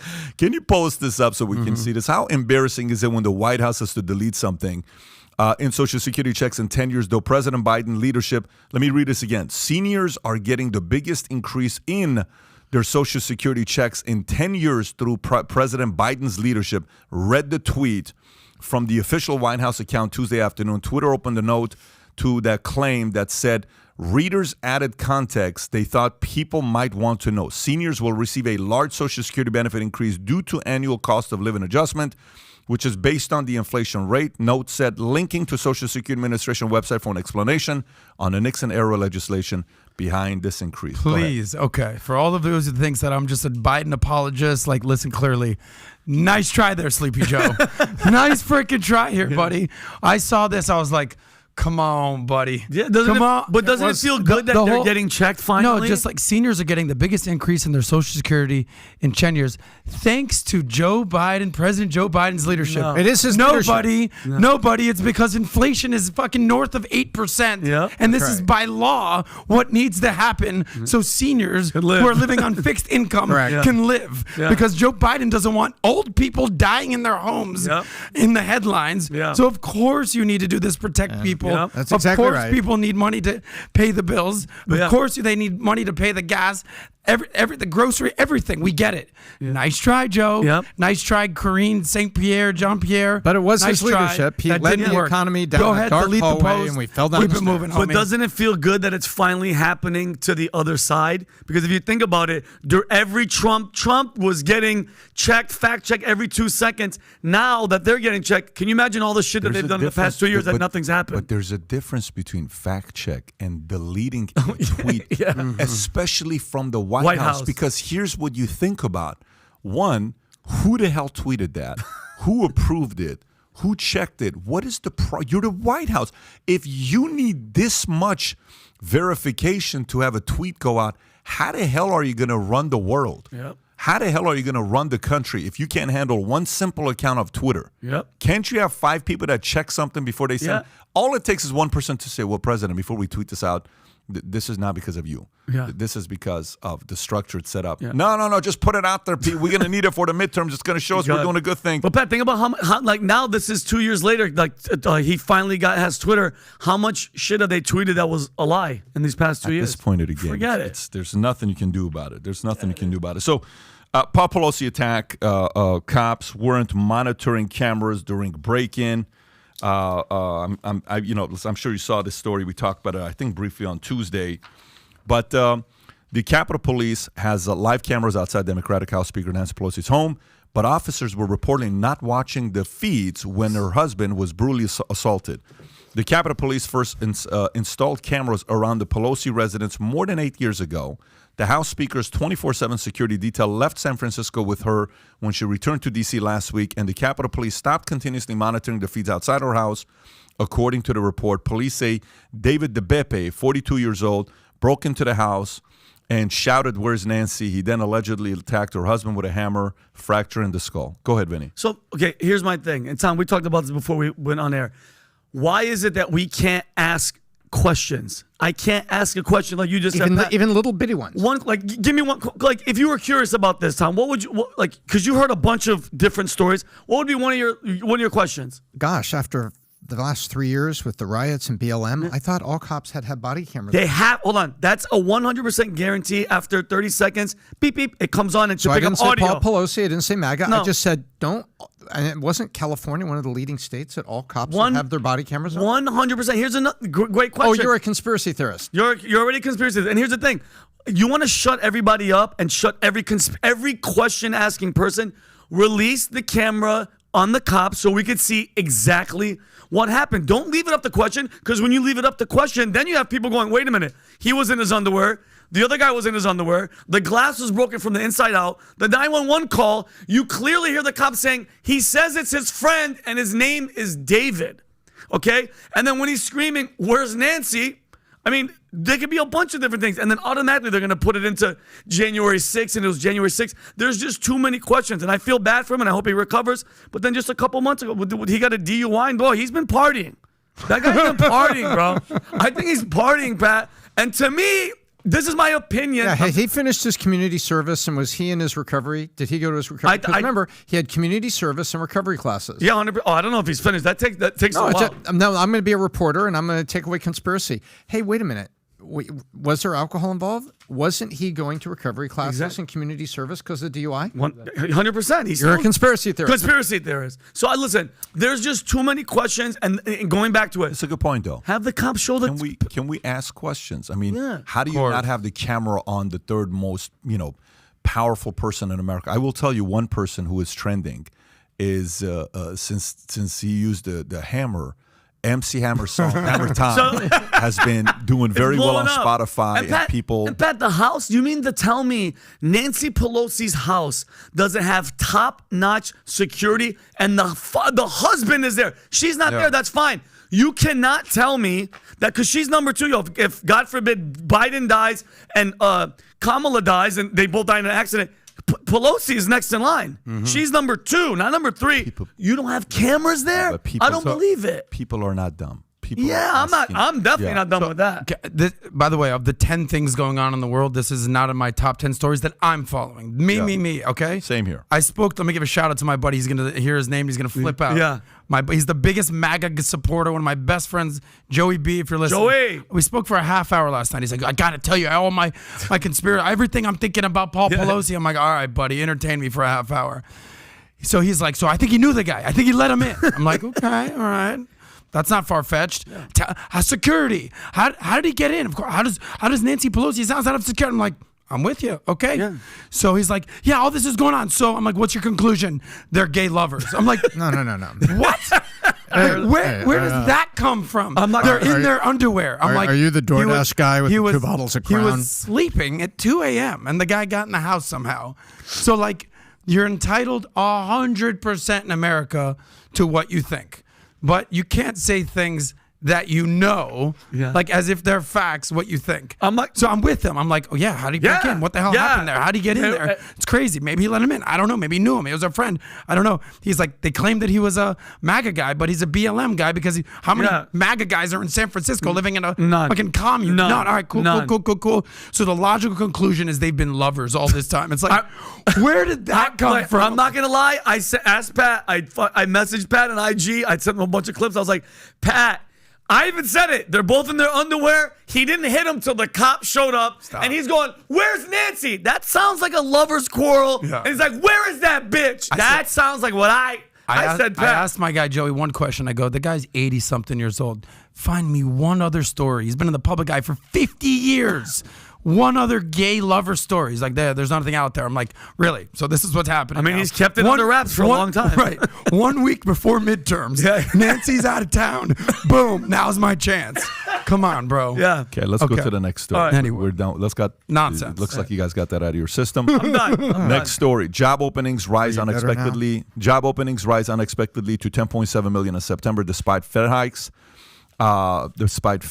So let's look at this here. U.S. job openings rose unexpectedly in September, suggesting that the American labor market is not cooling as fast as inflation fighters at the Federal Reserve hoped. Employers posted 10.7 million job vacancies in September, up from an upwardly of 10.3 million jobs in August. The Labor Department said Tuesday economists had expected the number of job openings to drop below 10 million for the first time since June of 2021. Another sign that the labor market remains tight and employers are unwilling to let workers go. Layoffs dropped in September to 1.3 million, the fewest since April, but the number of people quitting their jobs slipped in September to just below 4.1 million, still high by historical standard. Tom, what does this mean to us? Well, I got up way too early, had way too much coffee, and I saw that, and I'm like, wait a minute. What's behind the numbers? What's in this 10.7? So I went to the United States Bureau of Labor Statistics, and I printed out the report that was there, and I said, there's a handy report here with column headings and everything. And I said, first of all, where are these jobs? And I just thought it was kind of interesting. The 10.7 million jobs, 4.2 million of them are open in the South. 5 million is the Midwest and West. And there's only 1.7 million open in the Northeast, and that's actually down. So behind the 10.7, there are jobs open in the South, level in the West and Midwest, and down in the Northeast. Okay, that's very interesting. So they're following the sun toward the winter. But where are these jobs? Well, I saw a couple headlines this week. Apple freezes hiring. I think we all saw that. Nothing to see here. They're just saying, hey, we're on a hiring freeze. We've also seen a couple other tech companies, Silicon Valley and large companies saying hiring freezes. Now, those are skilled workers, white-collar workers. And also I found a couple little bit things on venture-funded companies like one that stuck out was Gem, which is ZenSource, which has $170 million of venture investment. They just laid off 1/3 of their workforce, and they are a white-collar competitor to ZipRecruiter and others. Well, that's interesting. So then I said, I dove into the numbers. Check this out. Of the 10.7 million, 1.6 million of those jobs are in leisure and hospitality. In other words, restaurants, hotels, food service. 2.1 million are in social assistance healthcare. You know what that is? That's retirement community, nursing, hospice, things like that. So, wow. Then I said, well, how many are white-collar workers? Only 1.9 million. So of the 10.7, only 1.9 million are white-collar or skilled work. So that lines up with Apple saying, well, we're freezing. And then another one stuck out. This one's up to almost 1.7 from 1.5 over 2 months. Where wholesale, transportation, and warehousing is up. Now, why would that be?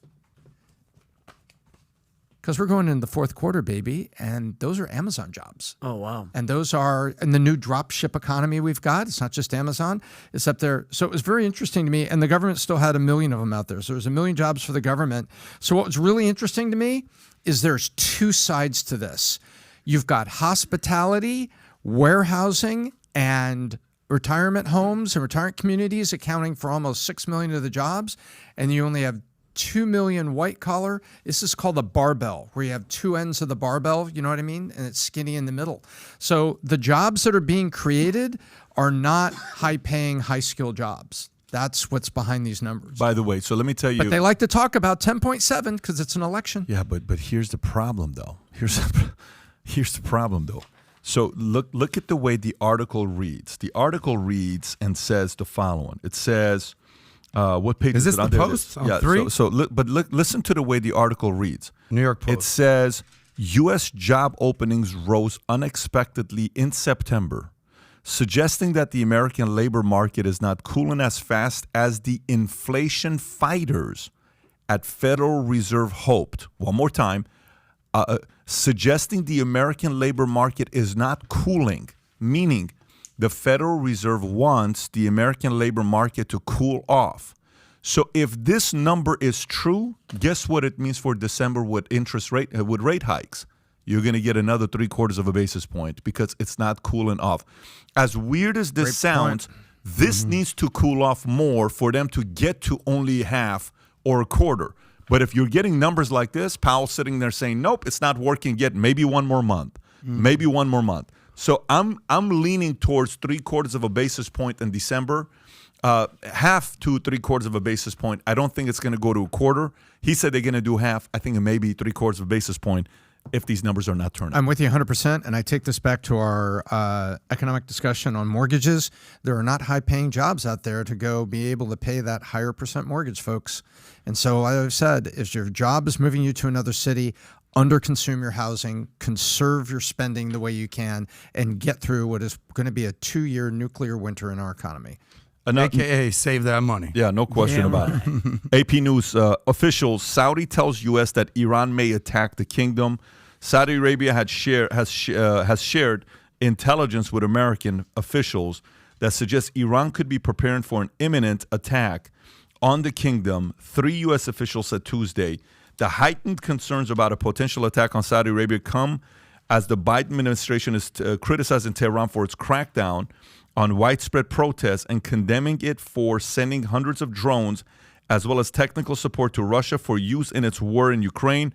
The U.S. and Saudis blamed Iran in 2019 and being behind a major attack in eastern Saudi Arabia, which halved the oil-rich kingdom production and caused energy price to spike. So this leak of information from Saudis to U.S., does it seem like Saudis are concerned that this could backfire on them? What's the motive behind this, Tom? How do you process this? I process it that, if you're a bully on the playground, sometimes you say, he hit me first. And I wonder if this is kind of a little false flag that the Saudis are putting up. And the Saudis, boy, if you want to look up the Q rating for the Saudis, it's like probably dislike. It's going to be higher than Iran, though. It's going to be higher than Iran. For sure. 100%. But you know what's interesting? They were only 99% hated by the news media. So I want to know the one guy that wouldn't vote on that. I think what's going on is the Saudis are playing this game. It's a chess game, and the Saudis are playing a game here, and I think they're trying to throw some shade on Iran and take advantage of the upheaval and stuff that's in Iran. And I think when people, you read your morning newspaper and you look at stuff, and you have to look at what does the chessboard look behind this? And this is just a statement. Nothing has happened. This is a statement. Tyler, you got thoughts on this? Go ahead. Tyler, I just sent you something, so I want you to pull that up as well. The other day there was breaking that another girl was killed in Iran, and I think they might do something just to draw distraction away from the protests and the riots. I think they're trying to get people's eyes off the riots and the protests and let this cool down while they go in and forcibly injure a lot of people, and they send the military in and quell this. And I think they're trying to do something like draw distraction, and actually I think they will do a small attack in Saudi Arabia. But again, I think it's just a distraction to draw away from the protests and the riots. Adam. I sent you something. It's actually kind of gives you a more of a clearer picture on what's happening in the Middle East. It's not so much Iran and Saudi Arabia, Sunni Shiite. If you're not familiar with that, that's we can go down the whole rabbit hole there.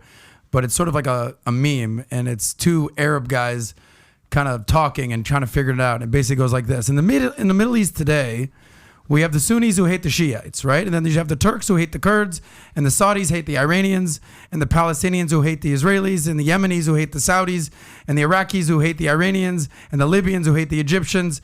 So the cause of tension in the Middle East is clear, and it could not be clearer. It's failure of American leadership. Lunch. Let's go to lunch.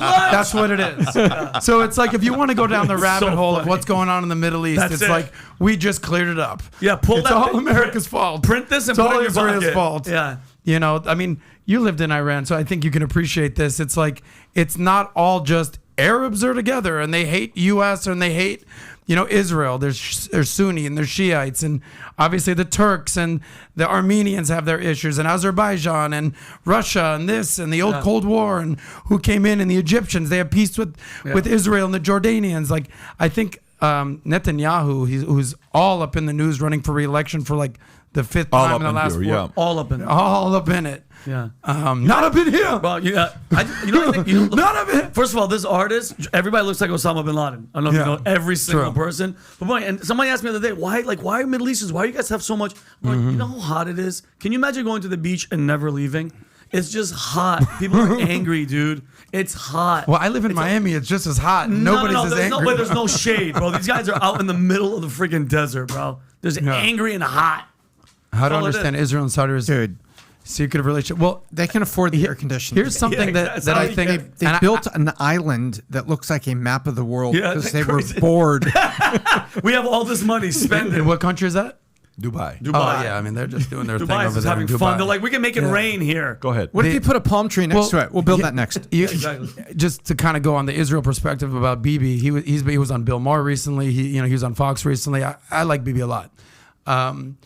He said for years and years and years, he kind of threw John Kerry under the bus here under the Obama administration. He's like, for years and years and years and years, they're saying, if you want to have peace in the Middle East and peace with your Arab neighbors, you have to start with the Palestinians. You have to start there and you make peace there. And he's like, listen, they don't want peace.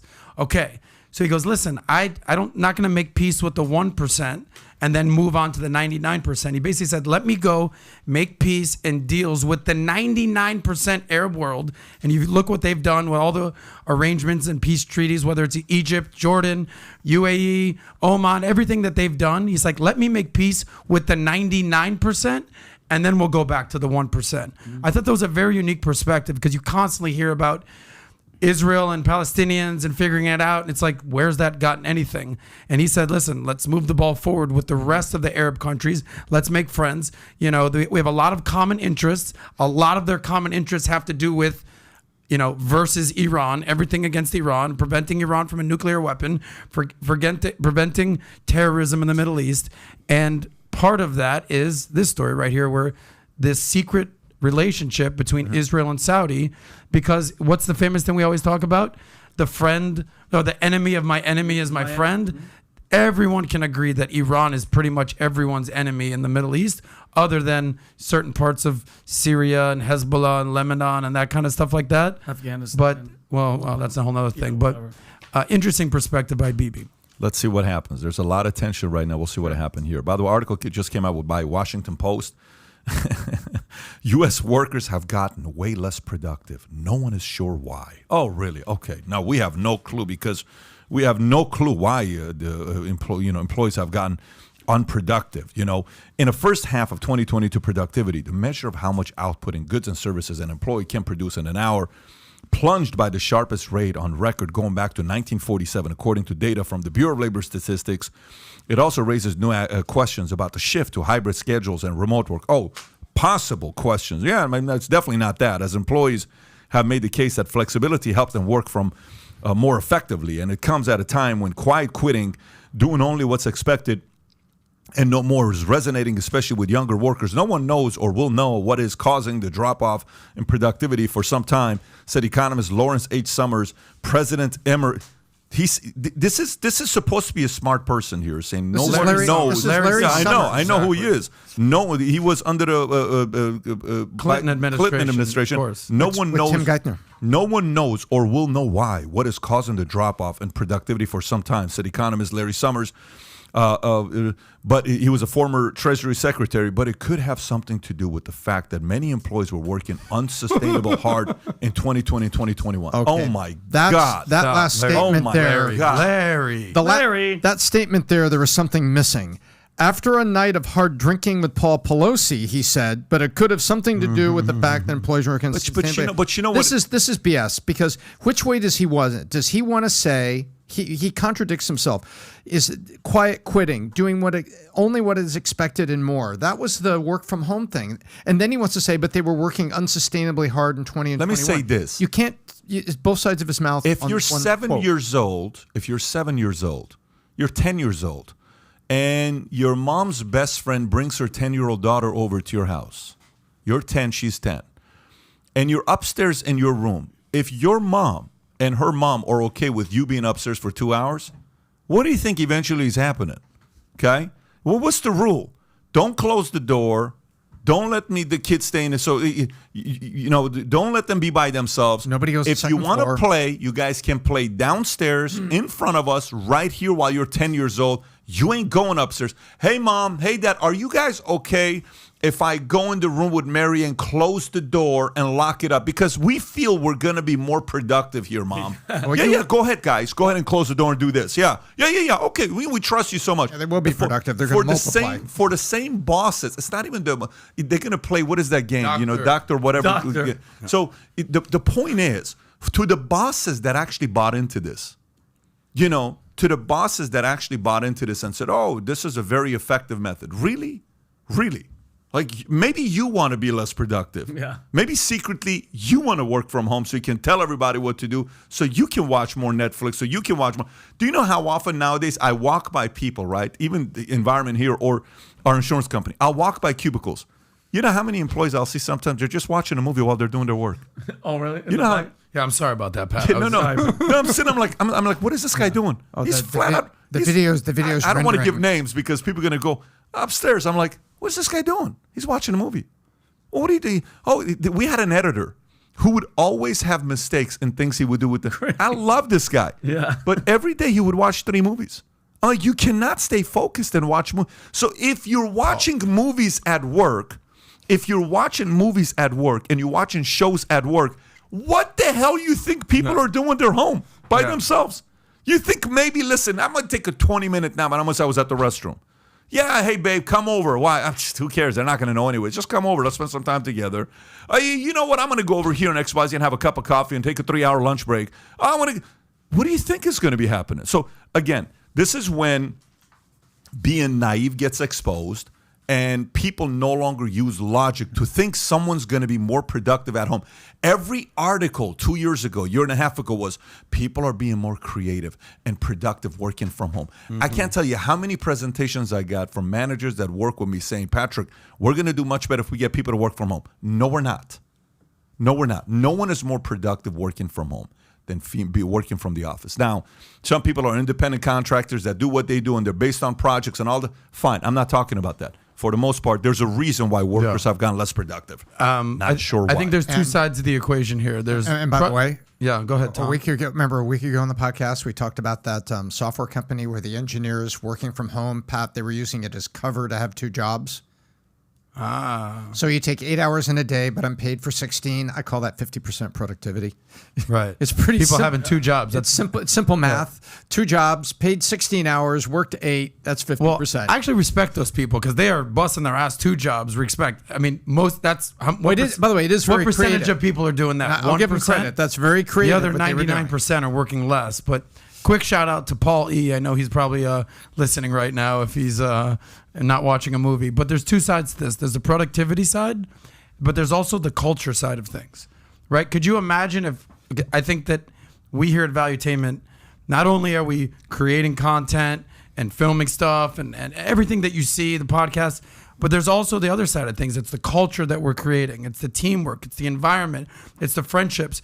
If you're doing that at your company and everything's remote, there's no culture. Nope. There's no teamwork. There's no, we got this thing going on here. Once a month, we do team meetings. You talked about Lincoln on leadership, circulating the troops, and hey, man, how you feeling, blah, blah, blah. Like, that's also a part of a company. Yeah. So it's not just the productivity. Yeah, going with each other, cop golf and getting outside, work. You have to be in front of the person to find out who the hell By they the are. way, listen, it's very simple. If you want to work in an environment where they want to let you work remote, go. Those companies are out there. Go find them. Go find them.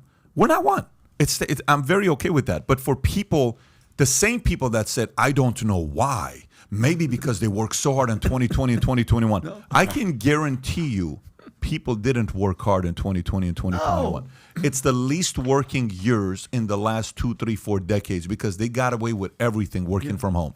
Ain't nobody, very few people in 2020 and 2021 were working harder than they worked in 2019. Listen, it's you I cannot be productive if you're working and your bed is right there, the TV's there, and the couch is there, and the refrigerator. And Are also, you bananas? Also the bong is right there, very close by. The alcohol, people are coming over. Hey, give me a break. you're doing a Zoom with them. Any reason why your eyes are so red? Yeah. It's just been a very stressful day. Yeah, Hey man, Yeah. just woke up, dude. It's Well, you know what's 2:30 in the interesting? afternoon. The news media pushes the narrative of workers of the world unite. Leave them alone, let them work from home. They're going to be more productive. And they put all this as BS. It was very, very interesting. There was a gentleman that ran the unfortunate amalgamation of Yahoo and AOL that was bought by Verizon. And Pat, you know what he found?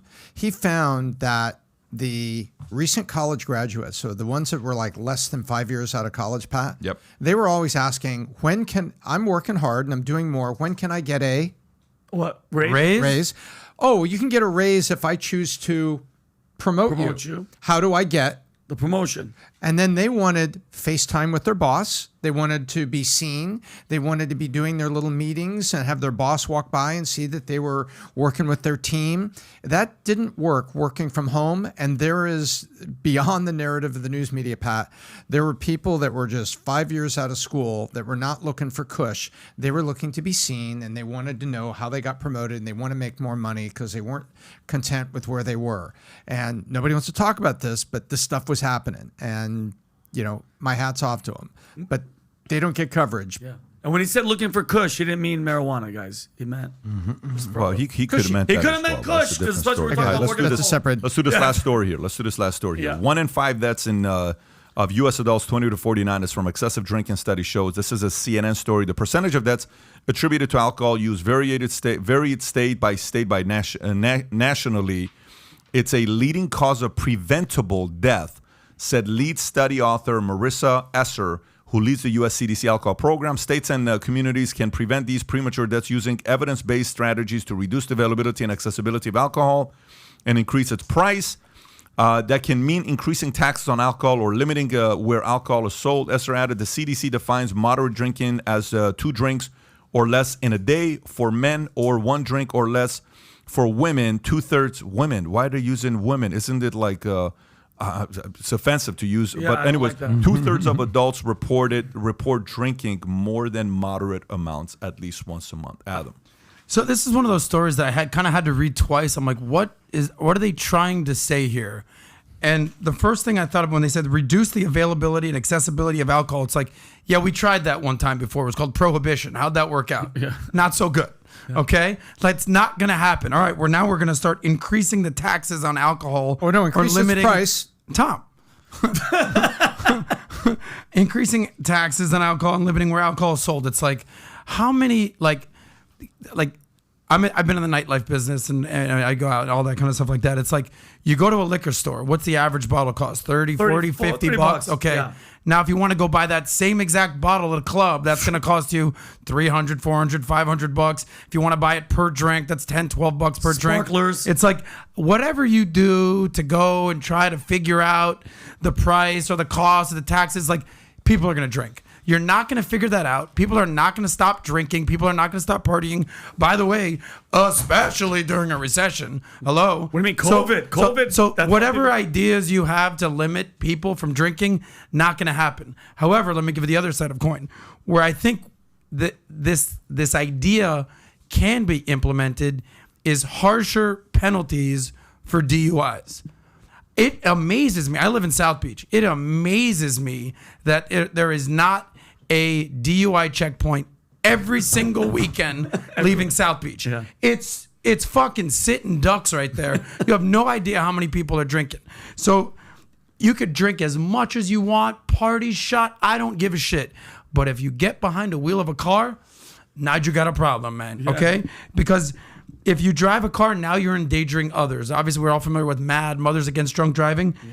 Like, you should have to pay the price because you selfishly wanted to party, have a good time, and now you're endangering other people. We all know people that have gotten DUIs, pulled over, but it's so puzzling these days when you see a Paul Pelosi get a DUI, when you see a Tiger Woods get a DUI, you see Justin Bieber, Lindsay Lohan, famous DUIs out there. It's like, have you not heard of Uber, guys? Yeah. Like, what are we talking about here? Like, the average person these days can spend 20, 30, 40, 50 bucks on an Uber. Not going to be a problem. Now you're talking millionaires and billionaires who are not willing to get a goddamn Uber. Yeah. It's insane to me. So harsher penalties for DUIs, but you're not going to limit people drinking. You don't think there's another way to go with this study though? Like, that's a very small number of people. This says I think it said one in 6 people are binge drinking. The study includes deaths with vehicular accidents, but including alcohol poisoning and other health impacts such as liver disease. We just came off record high overdoses, right? Americans are overdosing. They're drinking too much. They're overweight. Everybody's on Xanax. Everybody's on Zofran or whatever, antidepressants.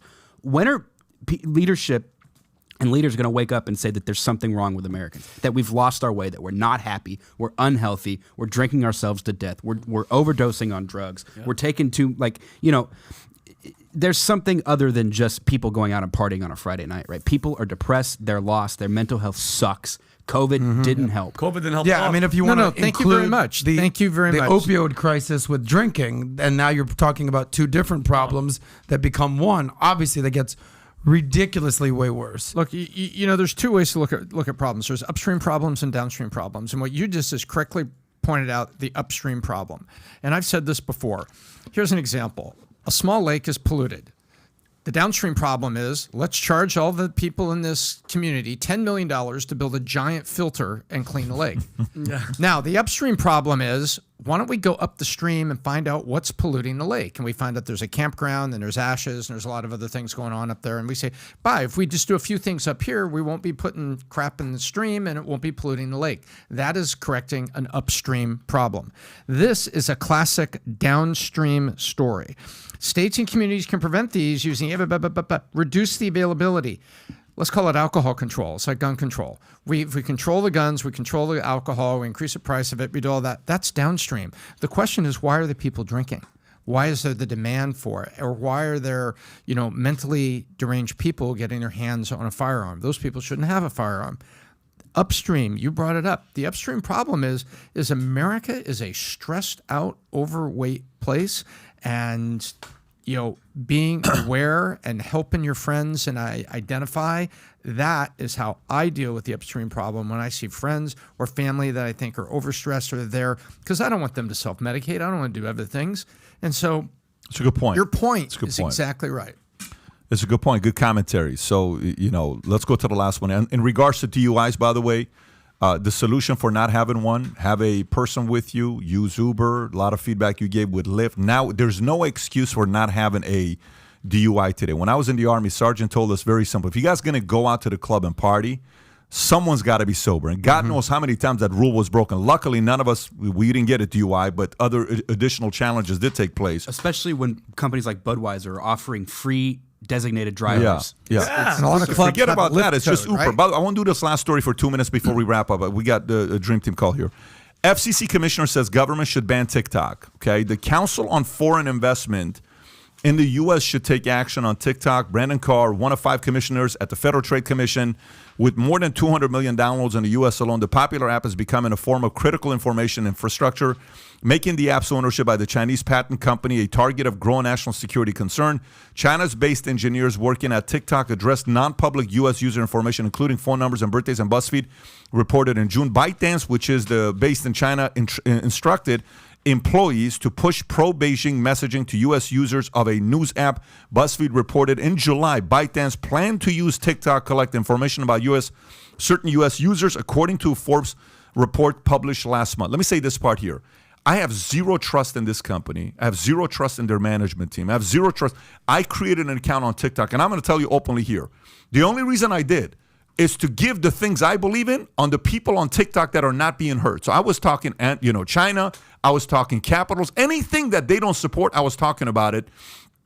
And then gradually, you saw what messages they didn't like. We did one video on China. Prior to that, I did the numbers the other day with Kai. The prior 100 videos, I think some 10 of them got 1 million views, 5 of them got 5 million views, bunch of them got 100,000 views, prior 100. The moment I clicked, put a video about China, after that, 400 videos on TikTok. Only one of them got over 100,000 views, 0 over 50,000 views, 400 videos. Of those 400 on Instagram, they all performed, okay? But only one got over 100,000 views. It's the Antonio Brown clip. TikTok is a gamified company. We're still posting stuff because we want them to be held accountable on what they're doing. But this company is one president away from being banned in America. The current president doesn't have the audacity to do it because he needs those 19, 18 TikTokers that are making videos saying good things about him. Yep. If he bans TikTok, game over, but the next president's going to have the audacity. TikTok is one president away from being banned in America. It can happen in 2024, 2025. Pat Tyler made a great point on my podcast because we were talking about all these challenges. The Kia challenge where you just steal a Kia and kids are crashing and dying. And, the Tide Pod challenge. And you were saying it. They're dumbing. The NyQuil challenge. The NyQuil challenge. The knife challenge. They're making our youth, and not only the attention span this short, but dude, they're literally making our kids poison themselves and kill themselves. And it's like, bro, I'm someone's not a leader eventually is going to have the audacity to shut him down. I can't wait for that day. So. I got to wrap up. Quick thought just on this. What's the name of the Chinese TV station in America where you can watch all the Chinese stuff? Oh, shit. It doesn't exist, is my point. I was just like, okay, man. Media is a thing that countries use to control narratives in populations. Social media is even more precise, and the algorithms that social media can do can target you. You know all day who to target, what to say. There's no reason that TikTok should be here in America. Got to wrap up. Listen, folks, if you enjoyed this, give us a sub. If you want to be at our 500,000 subscriber celebration live, sub, and I would say send us a text message at 310-343. Do you know the number? Give me the number. 310-340-1132. One more time. 310-340-1132. Text us and put podcast. Text us and put the word podcast. We'll add you to a list. The moment we're selling tickets for the live podcast, you're going to get a text, but text us one more time. The correct number, since I butchered it at first, 310-340-1132. Send us a text if you want to be added to the list of the first live podcast. I think it's going to be limited to 100 or 200 seats, but we're looking forward to you joining us on our 500,000 subscriber celebration on the podcast. Take care, everybody. Have a great weekend. Bye-bye.